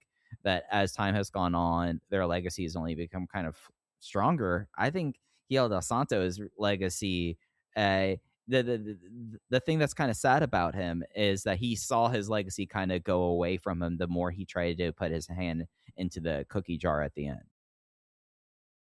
And I think, on a personal level, I think it's a bummer that he couldn't figure out some business relationship with CMLL to retire there. But, It just feels so like weird at this point, like that we're so far away from the fact that Leyenda de Plata was supposed to be about, okay, we're elevating someone with like the most biggest star in wrestling's history in this building, X, Y, and Z, and now the entire family is completely persona non grata, it feels like, in the wrestling industry. yeah, it's very strange. But I think it speaks to the strangeness of Santo. Just real quick to sort of contextualize him in this Michinoku Pro Tag League, because I think on the surface, I think the idea of Santo being in Michinoku Pro is cool. I think the idea of Michinoku Pro being worth Santo's time, no matter how much he might have gotten paid to do this tour, I think that is inherently cool. There's two things that I want to touch on here with Santo. One is just his relationship with Japan as a whole. When I did Greatest Wrestler Ever 10 years ago, so 2016, and I was extremely lucha illiterate, I only had one luchador in my top 100, and that was Negro Casas. And somebody asked me along the way, they go, well, I don't understand how you can have Casas and not Santo. aren't you watching a bunch of Casas versus Santo matches and aren't you enjoying Santo? And I was like, not really. I'm watching those matches and they don't do much for me, which of course in the 10 years that have passed, that's dramatically changed. I go, I really like watching Negro Casas in Japan. And at the time, I hadn't dove into the Hamada's Universal footage. And outside of that, Santo's career in Japan is very odd because he's a focal point of Hamada's Universal. He's on the first tour in July of 1990. If for whatever reason you haven't seen his stuff in Cork and Hall from that first tour, the 2 6-mans that he works in, the singles match against Flores Guerrera at the end of that first tour, it's absolutely phenomenal. He comes back in 91 for a tour. He's great there. He comes back in 92 for a tour. He's great there. All of the Hamada's Universal Santo footage, I think, is worth your time.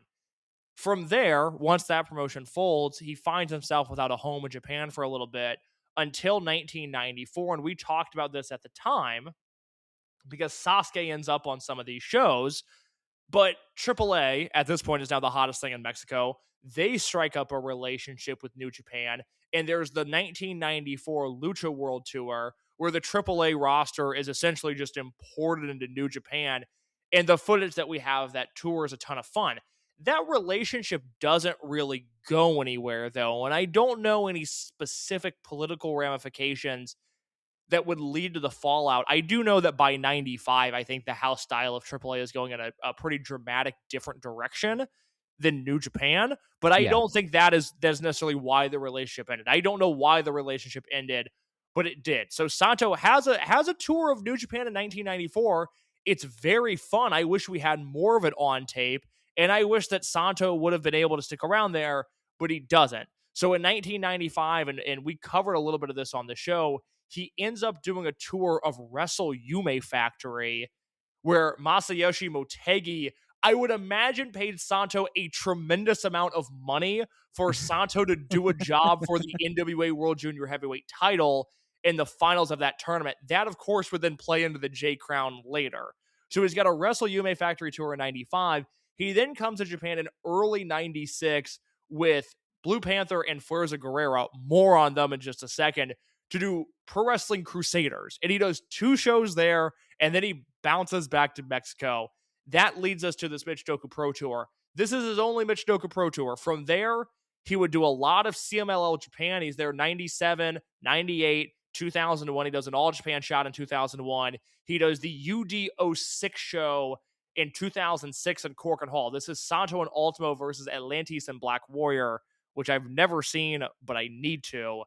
And then the rest of his Japan commitments are one Tokyo Garantai show in 2019, a Rossi Ogawa produce show. So I'm sure everybody got paid handsomely. Santo Shiryu and Ultimo versus Diamante Fuerza Guerrera and Silver King.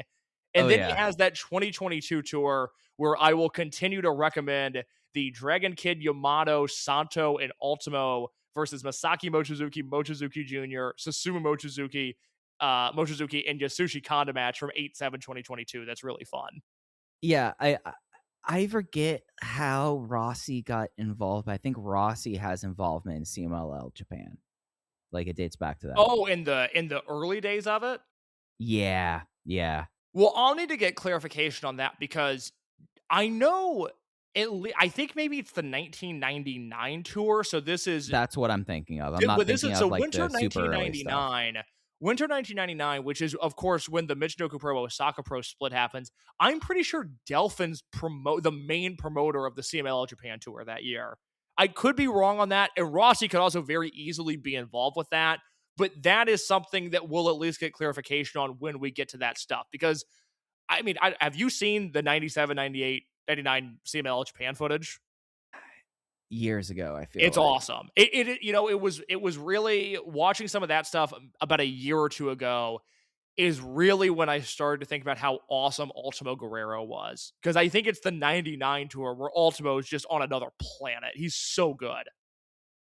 Yeah, I just looked up the show that Hio did in 2000 with Quack and Bush, and it is like the most like absurd Pennsylvania Indies 2000 show, FWA, International Invasion. Him and Quack go to a 15-minute time limit draw. Quack and Bush is like concussed 2 minutes into it. Yeah, this is a pretty hideous show. Yeah. This is bad. But Santo was open for business.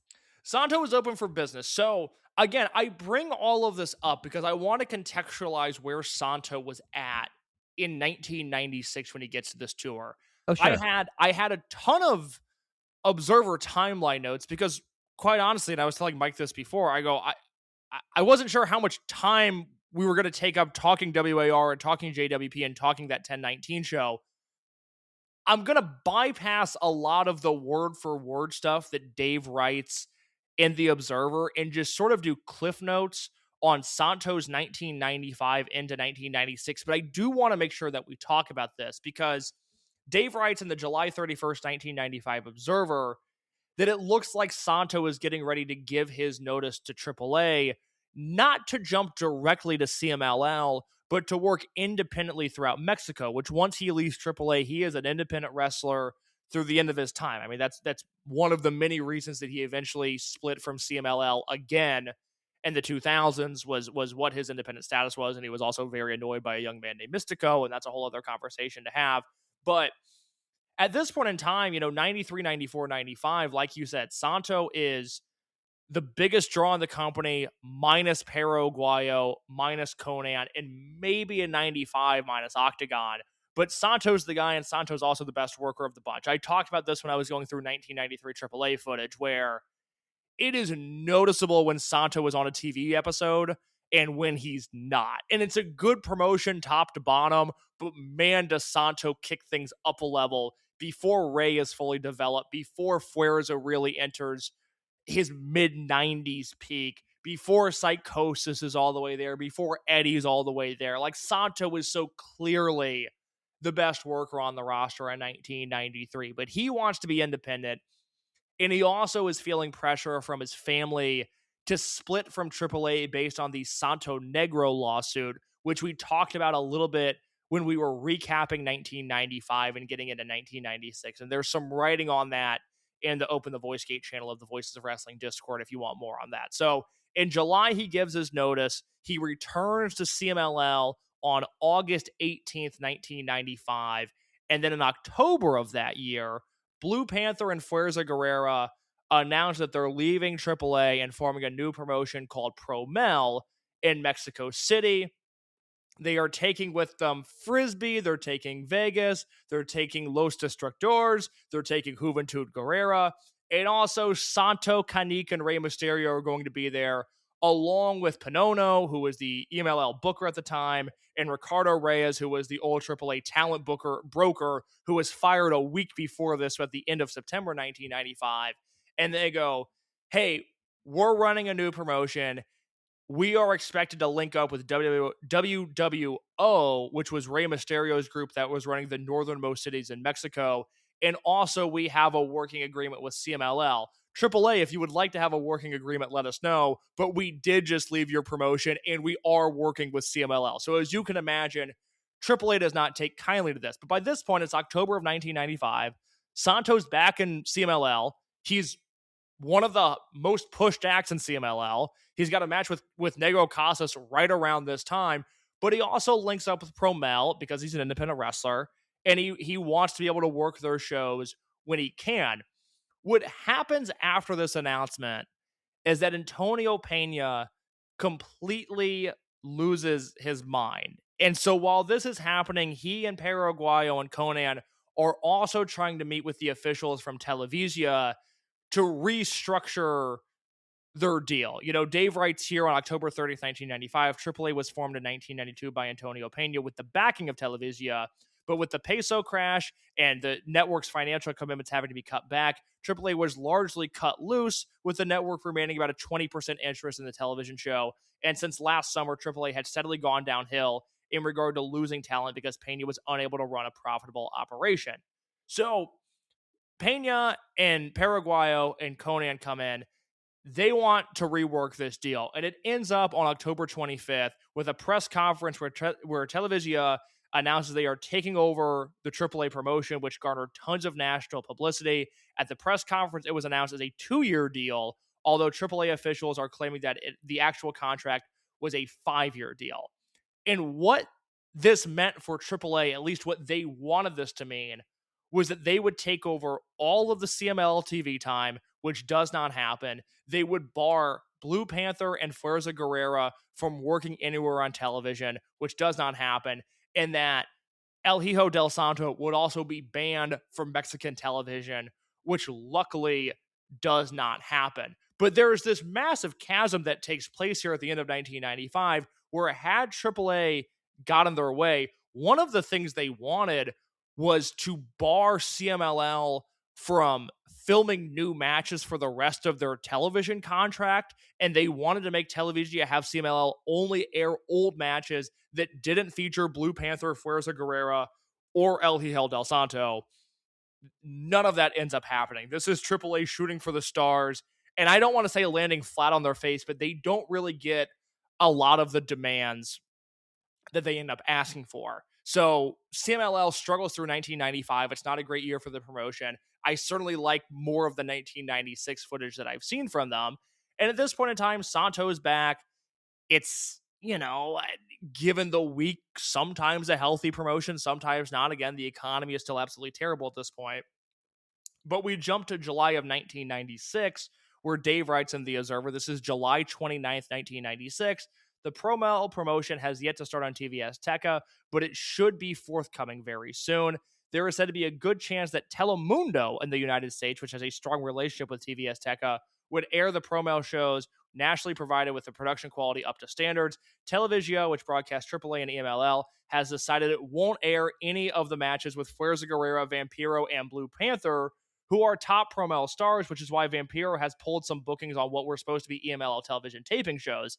El Hijo del Santo, being a smart businessman at this time, this unfortunately would not carry in his retirement tour, has decided not to work any Promel television tapings, so that way he can maintain his exposure on the more powerful Televisia, since he has a major EMLL program in the fall, but will still work the promotion's house shows. So that is where Santo is at this time. He is the biggest independent star in the country. He is taking advantage of the EMLL TV that they have to offer, but he's working regularly in Tijuana for WWO. He's working regularly now on these Promel house shows. He's everywhere all at once, and he still has the power of TV. Does that make sense as to where Santo's at for the beginning of this tag league?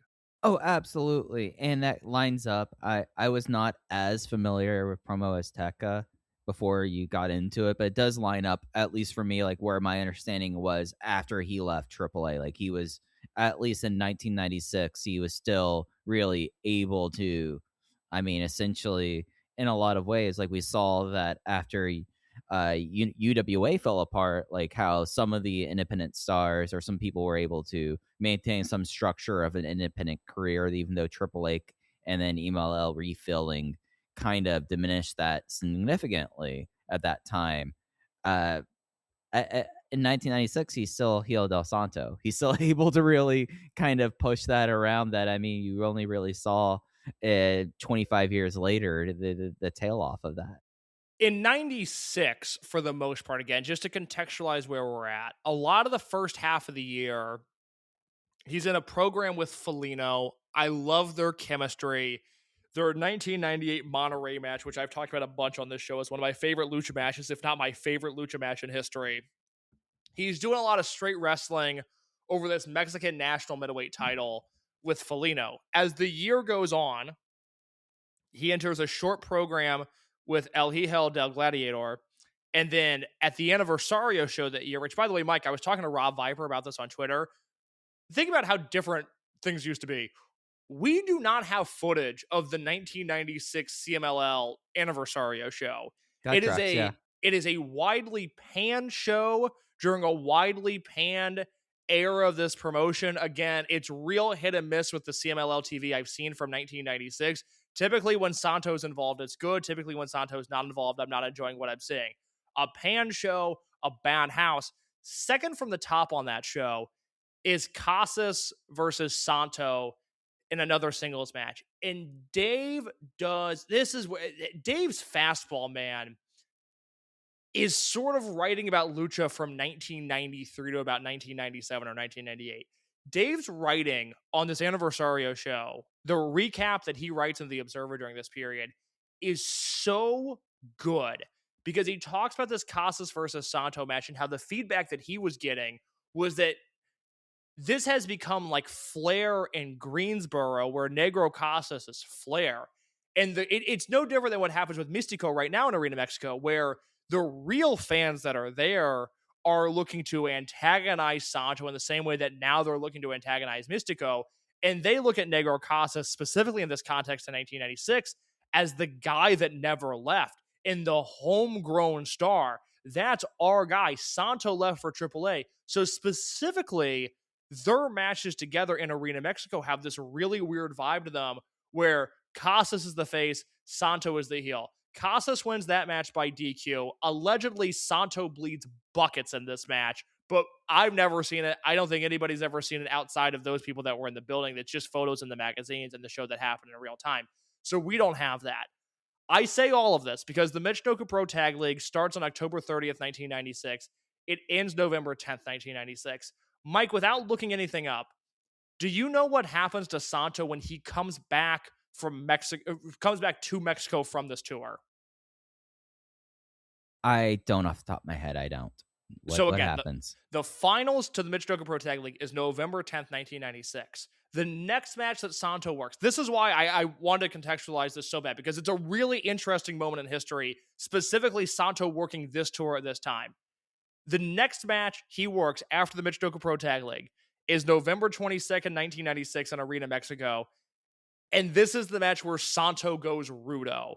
So the footage we have of him here, this is the last pure, clean-cut Santo footage that we have, because he comes back on November 22nd in Arena Mexico, and he goes Rudo. The match the following week, which is El Dandy, Hector Garza, Negro Casas versus Bestia Salvia, El Hijo del Santo, and Scorpio Jr., is a fucking gem. I can't recommend it enough. If you've never seen the Santo Rudo turn from November 22nd, it's insane. It's utterly phenomenal.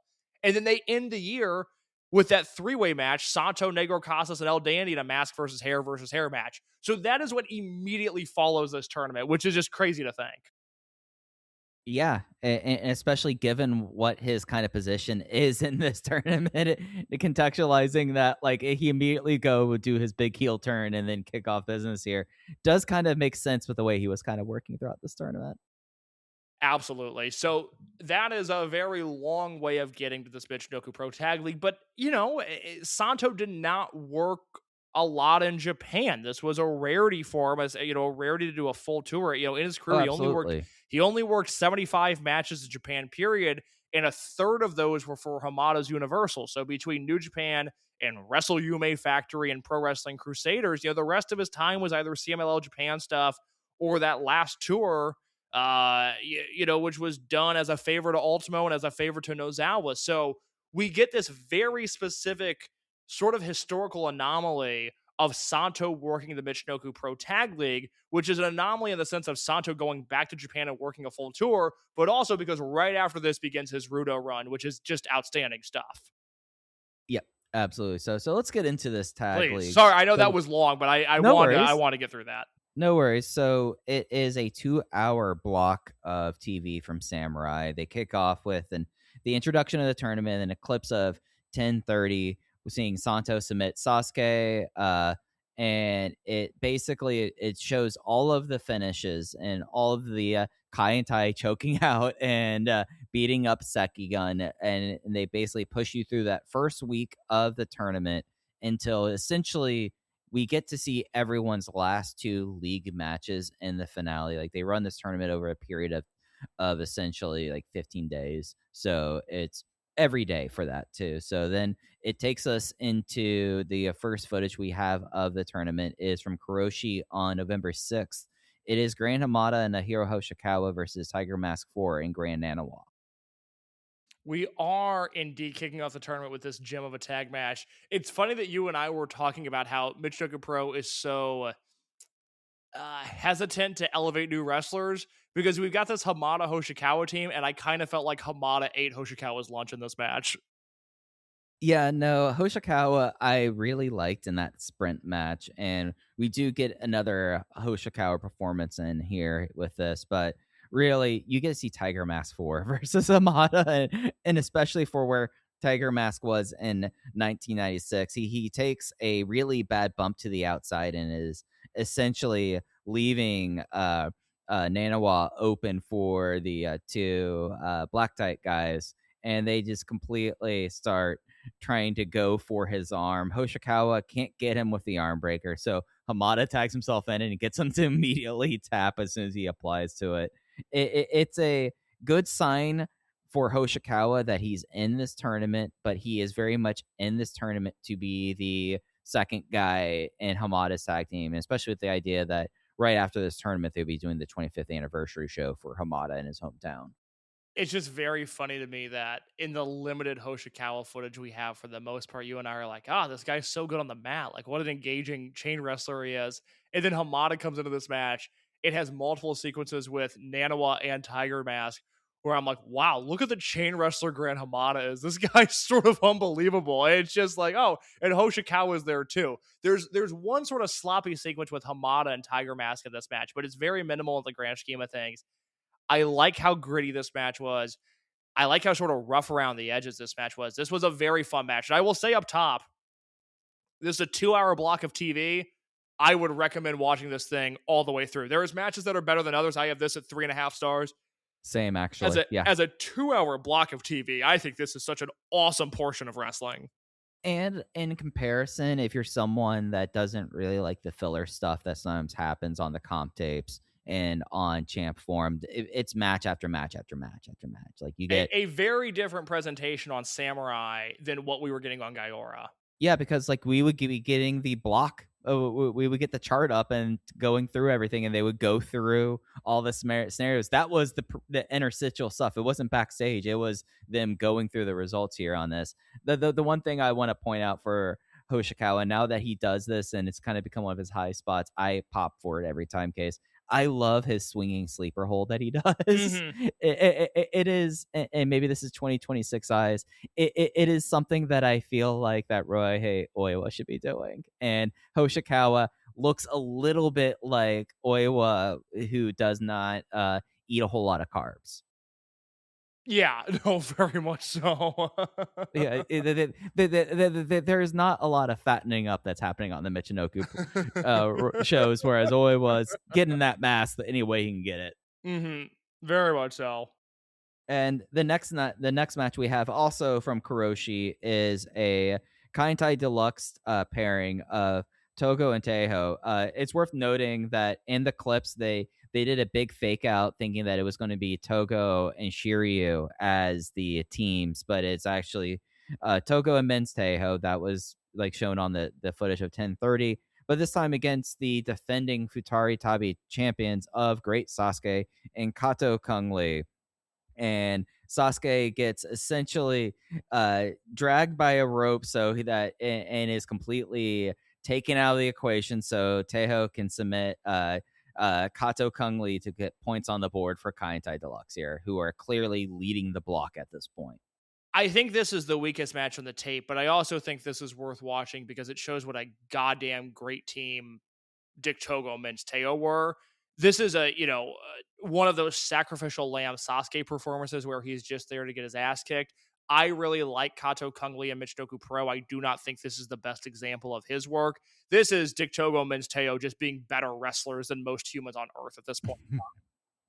Yeah, and I would say also, like, this is peak Sasuke skull selling. Like, they do a bunch of pile drivers to completely take him out. There is this nice moment when Togo is going after everyone's mask throughout this tournament, and he goes after Sasuke's, and he gets him by the chin, and he's pulling it upwards, and Sasuke bites down on his chin strap, preventing it to get ripped off. But that pretty much leads him to get isolated, tied up, and then they just get 2-on-1 on Kato Kung Lee, and he's not necessarily the most compelling guy at this point to be doing those kind of babyface imperils or like those closing stretches. And, for where Sasuke is, like you needed more out of Sasuke to make this work. Yeah, you don't get a ton from those guys on that match on 11-6, but on 11-7, Mike, we have what I feel is a real special match on this tape. Yeah, so let's get into this. So from 11-7, what we have from, let me get where it's, I don't have its location here on my notes, but we have the Dream Chasers versus Hamada and Hoshikawa on 11-7. This is from Tohoku Amore, Japan. Yeah, we get this display on 11-7 in Aomori that Taka Michinoku, Shoichi Funaki, the Dream Chasers, what they are have become this super evolved form of twin piranhas that are here to completely destroy these teams. And they started from the jump, attacking them, choking them with their sashes. Just tremendous. I love the Dream Chasers tag team. This has been one of like my low-key surprises of the project. Like, I figured I was going to like this tag team, but after Men's Tejo slash Jinsei Shinzaki reappraisals, I feel like my just true enjoyment of this tag team has been one of the surprise delights of this project so far, and they're on full display against Hoshikawa and Hamada and Omori. It's a perfect clash of styles. It's a perfect match in the way that it builds. The thing I thought about watching this match was I can't think of another, I'll say, junior heavyweight team. Although I really don't think there are heavyweight teams that move like this. But just for the sake of the argument, I don't know of another junior heavyweight team that moves around the ring with the speed and precision that Taka and Funaki do, other than the Young Bucks. And that, by the way, includes speed muscle. There is just, and it's mainly built off the back of the way that Taka approaches wrestling at this point in his career, where there is just such tactical precision with all of their double teams and all of the way that they build to these big finishing stretches. They are really the closest thing that we have, not in terms of the output, but in terms of the bell to bell input and the flow and the pacing and the structure of their matches. They are the closest thing we have to the Young Bucks before the Young Bucks. I'm blown away by how great this team is. Yeah, and I still need to go back and do my Junior Stars rewatch because I feel like that given how Tanaka and Kanemoto are as wrestlers, I feel like that there's a good chance to see some similarities there. But it's a certain kind of tenor that you have with the Dream Chasers than you do with Togo and Tejo. And you get to kind of see this on display. There is a lot of Kaientai Deluxe being both the Dream Chasers team and Togo and Tejo being able to essentially turn these matches into isolation fests and get someone out on the outside and then completely focus on the other, and that leads them to success throughout it. But the way that they do it differently and their styles are is so interesting to see. Really, I mean, between like this one and the match that we saw between Sasuke and Kato Kung Lee, it's two completely different styles of heel work, and it's kind of interesting to see them kind of put on display here. Hoshikawa, I feel like, has a bit of a better performance here. He does a brutal jumping DVT that I think looks awesome in this, and I feel like the closing stretch was really inventive in this one too. Well, the closing stretch is inventive in the sense that you have Sasuke fully losing his mind and Sasuke trying to get in the ring to prevent some of the stuff that Togo and Teo are doing. This becomes a giant car crash, sort of proto Attitude Era match, which in the confines of Michinoku Pro could go one way or another. But I really like the way they win in this match, where it's Hamada and Hoshikawa versus Taka and Funaki, but it becomes a family affair where you have a lot more guys getting involved, and all that does is eventually pave the way for Hoshikawa to get murdered with first a Michinoku Pro driver, or I'm sorry, not Michinoku Pro driver, but a Michinoku driver, and then a huge power bomb, and Kaientai Deluxe picks up the win. 3 3/4 stars, well worth your time. Really fun stuff from start to finish. Yeah, just like a complete display of destruction there between these two. I was at 3.5, but the more I think about like the way that the car crash happened, the more I think it's probably worth inching up. The next footage we got from the next day from Iwadeyama, again, speaking of Kaientai Deluxe, is Togo and Tejo this time versus Delphin and Santo for the first time on this block of TV. We end up getting 3 Santo matches. They get their money's worth out of what had to be probably the most expensive tour that they ever bought out of someone coming over. But it starts off with Togo and Tejo and Awadeyama with a win from Kaientai Deluxe after a mule kick and a top rope senton on Delphin. My big takeaway from this match, and it's something that I'm going to reference in all of the Santo matches that we talk about for different reasons, but we get to see for the first time in a Michinoku Pro ring, Santo's signature flipping senton dive off the top rope, where he then rolls right to his feet and in a dead sprint does a tope suicida through the corner next to the ring post. It's one of the great maneuvers in the history of pro wrestling, perhaps only rivaled by Shima doing the frog splash and then doing the corner tope suicida, which he stole from Santo and just updated to his own moveset. Yeah, no, and that is something that you make sure that he does in every single one of the matches that they have for the rest of the tournament.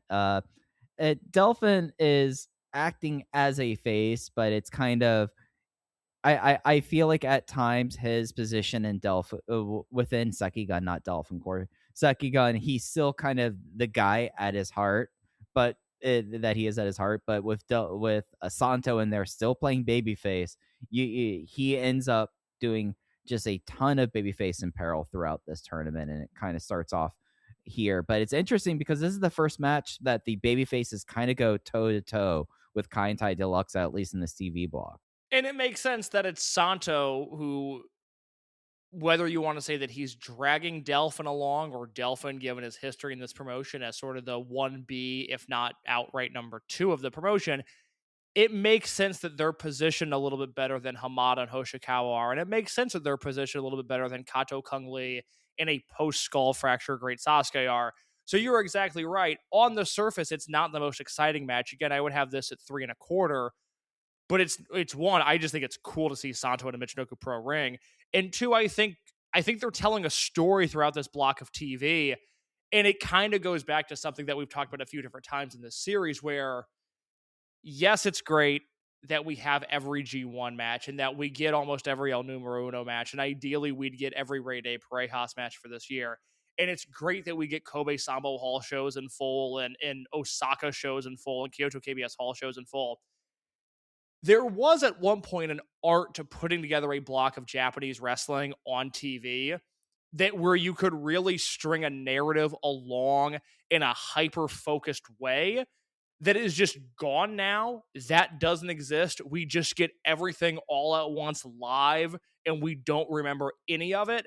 And I do think that if we were just watching this specific Santo and Delphin versus Togo and Teo match as a part of the entire show, and we were just getting all of these shows on this tour, I think we might think less of it. But given the narrative that they're building throughout this TV episode, I think this match really works well within the context of where it's at.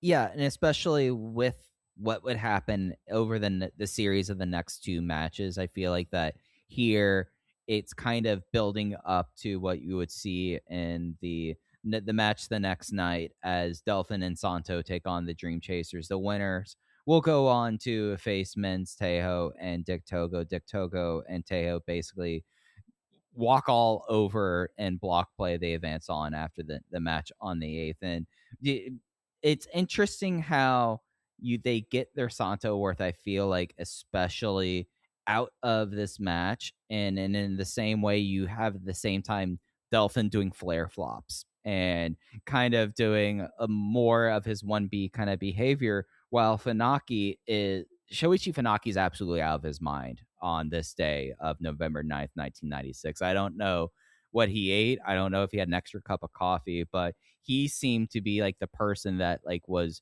extra excited to have this match go on against Hijo del Santo. And I felt like that on a block of tape that Dream Chasers already have one incredibly fun and interesting match, Funaki's work in this match, I feel like, brings this whole tournament up another level.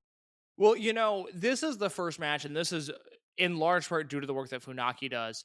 This is the match where we get to see Santo be Santo. And it goes back to what we talked about at the start of this episode, where ultimately, for better or worse, Ultimo and Santo are at their best when they are doing exactly what they want to do in the promotion they want to do it in. And you see a little trepidation and a little bit of awkwardness in Santo's first match where it doesn't really feel like he's fully unleashed. And in this match, I think partially because you're right. I think Funaki's excitement is palpable, and Taka Michinoku was in 1996, which means he could do no wrong. You just sort of get an unbelievable Santo performance, and it meshes perfectly with Taka and Funaki. I think the 1-on-2 portions of this match, where Santo is fending both of them off and doing It's so good. shorthanded offense, is so unbelievably great. And then, Mike, you have in this match the flipping senton into the corner tope. But in this match, Taka's on the mat. He takes the senton. Funaki's on the floor. And for the first and only time ever, a promotion shot this the right way, which is that they I believe they filmed Santo's senton dive from the hard cam.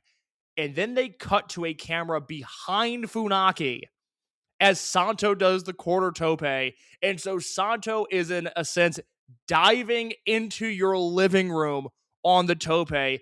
It's the single greatest camera shot of Michinoku Pro up to this point. It's the only time I've seen the Santo dive filmed quite like this, and it makes this entire project worth it. 4 stars on this match. I'm at 3 3/4 again, but I do not begrudge you for 4. I get it. Shoichi Funaki, very rarely is he the highlight of the Dream Chasers tag team. He's great.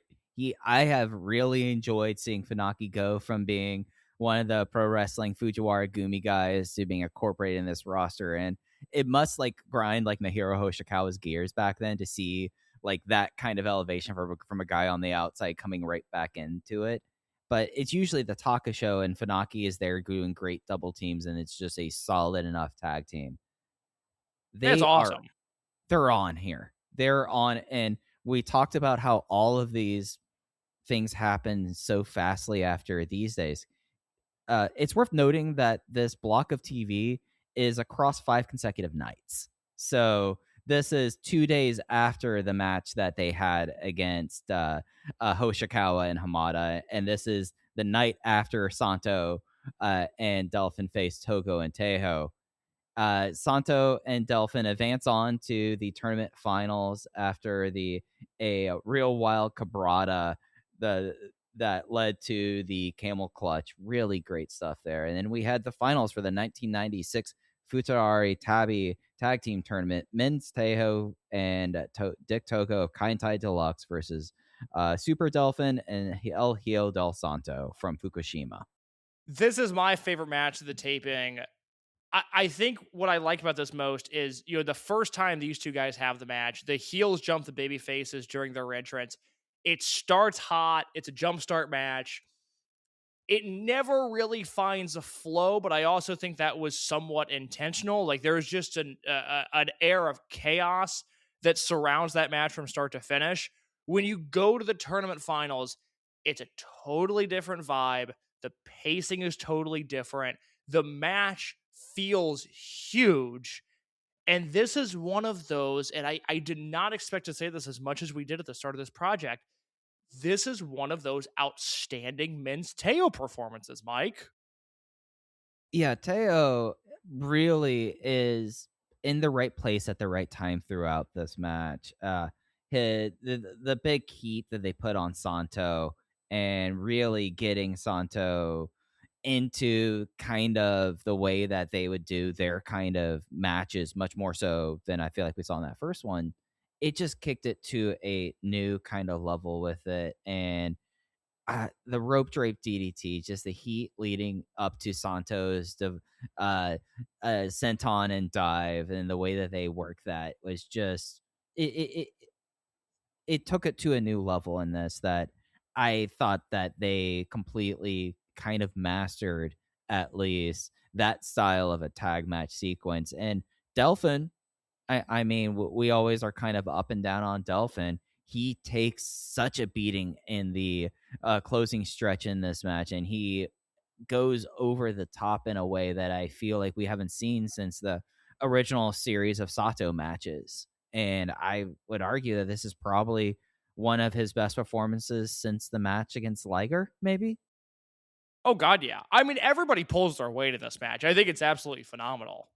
Yeah, and I think that it's a shame for this match's case that 1996 is the year that it is in Michinoku Pro, because this is a match that would be 1993, 1994, clearly the match of the year. And the promotion has just really gotten to such a state that this match, kind of in a way that their end of 1996 goes, this match, I was completely unaware how good this match was until we watched it. And sadly, because of how 1996 is talked about, it's not necessarily forgotten per se. It's just not at the tip of everyone's lips the same way that 10-10-96 and Hakata Starlanes is.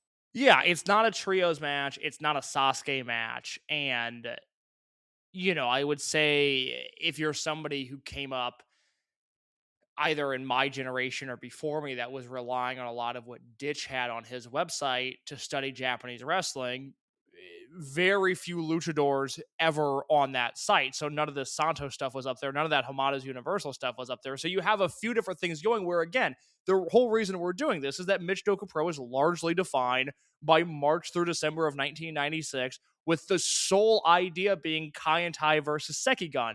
And the whole reason I want to do this podcast is for matches like this, where now we know, hey, Santo worked one tour, and Santo was kind of awesome on this tour. And by the way, in this tour, you had two totally different Kai and Tai Deluxe tag teams with Togo and Teo and Taka and Funaki. You get the Toga Teo rematch. The one thing I got to note on this from an in-ring perspective, in the middle of this match, Santo and Teo get involved in this struggle over Santo's camel clutch that is, they are doing struggled chain wrestling, mat wrestling, better than Timothy Thatcher could ever dream of in this spot. That camel clutch spot where Teo won't let him lock it in, he grabs the ropes, and then Santo immediately grabs and puts it back in the ring and gets the camel clutch on.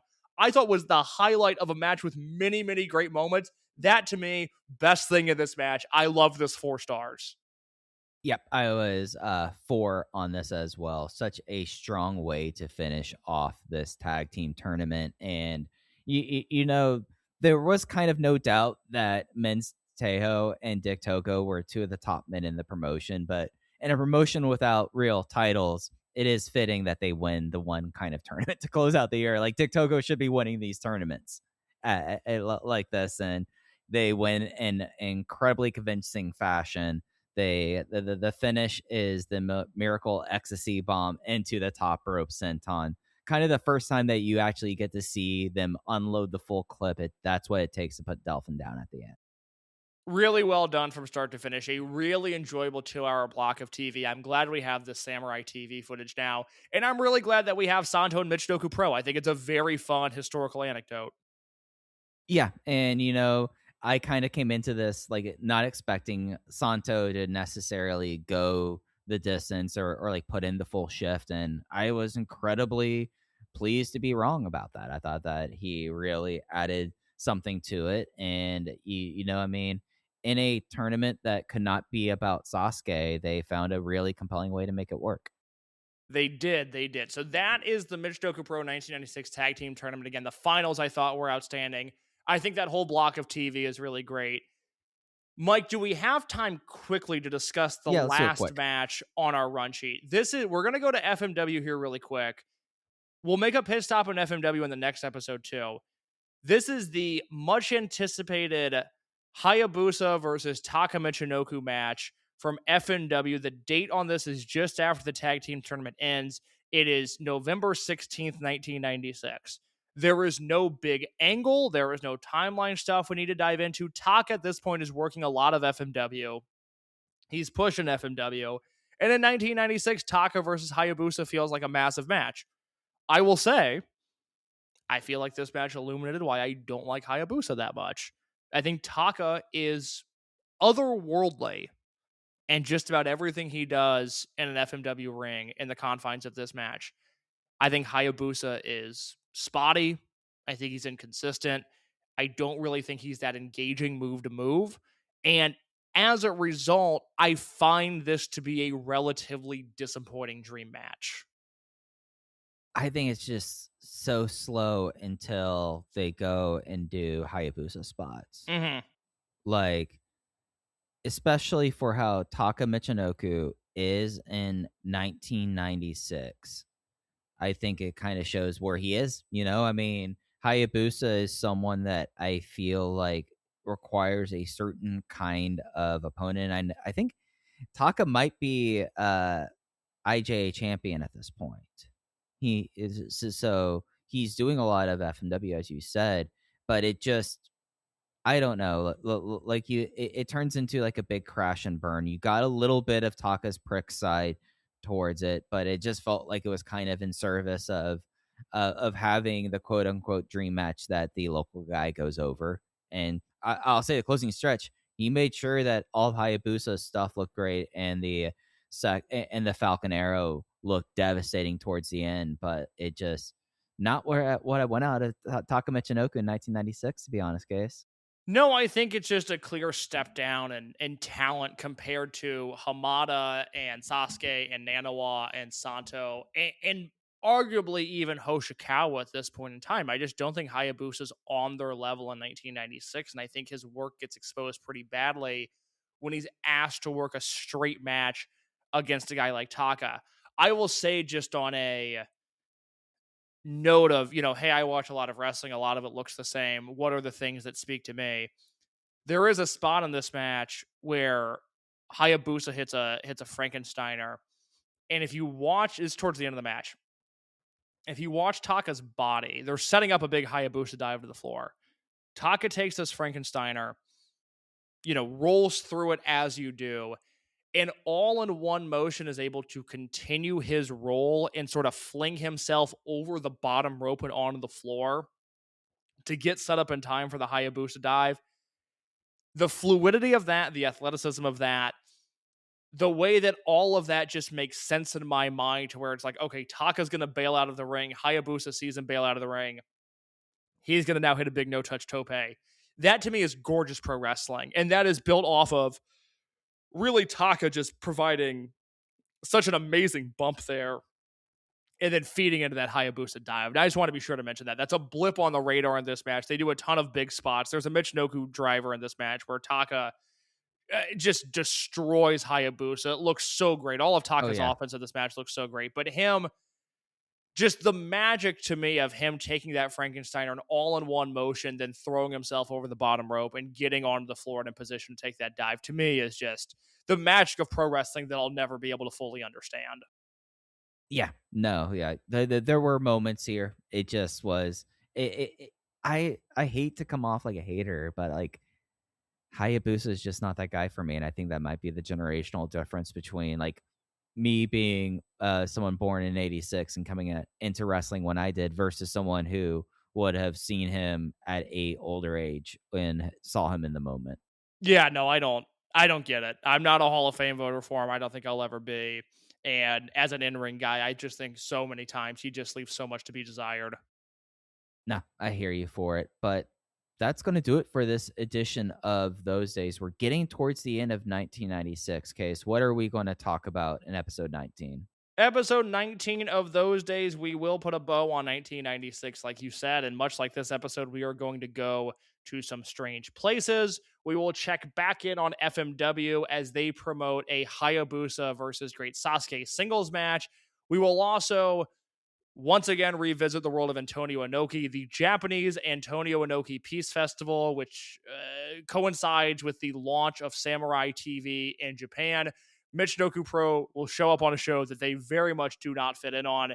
And then we will finish out the final comp tape of 1996, in which we'll go to Gran Hamada's hometown and celebrate his homecoming. We'll talk about an iconic 12-9 elimination match, and we will touch on 12-16-96, the greatest match in Michinoku Pro history, and one that I am very excited to analyze within the context of the series. Also, Mike, I don't know if you know this or not, we'll get a Vampiro match on the next episode. Oh, that's right. I did notice when I was scrolling through to see what Jinsei Shinzaki was up in the tag team tournament. I did scroll a little bit forward, and I did see one Vampiro Canadace showing up. So, boy, One they are night, really, okay, I'm sorry, go ahead. they're really shelling out in '96. They really are. One night, Jinsei gets Taka Michinoku. The literal next night, he gets Vampiro. I can't imagine a bigger discrepancy or Gosh. disparity in talent in 1996. Absolutely incredible. So I can't wait to break that down. And then, like I said, 12-16-96, which I know you and I think is the greatest match of this promotion's history. We'll talk about all of that and more the next time on Those Days, which will be back at the end of September. Yep, that's right. If you want to follow us on social media, Open the Voice Gate is at Open Voice Gate, both on Twitter and on Blue Sky. Case is on Twitter at _ in your case. I'm at Fujiheya with 2 eyes like Don Fuji. And there's the Voices of Wrestling Discord, which is another place to keep up with Those Days. The Open the Voice Gate channel is where we post our show notes, match listings. I have the spreadsheet with a master list that's slowly getting chipped away at. And everything else we have for Those Days, we generally put up there, as well as the show posts on voicesofwrestling.com. That's going to do it this time for Those Days. We'll be back with you next time to close out 1996. Take care, everyone. Wrestling Omakase brings you a full-course meal of all of Japanese wrestling, men's and women's. Join me, a Japanese wrestling fan for over 20 years, along with a rotating cast of equally knowledgeable co-hosts, as we cover everything from New Japan and Stardom to Noah, All Japan, DDT, Tokyo Joshi, Mari Gold, Sendai Girls, Dragon Gate, GLEAT, Ice Ribbon, and even more stuff. If you're a fan of Japanese wrestling and you want coverage of the entire scene in one podcast, check us out right here on the Voices of Wrestling Podcasting Network each and every week. Get us wherever you get podcasts today.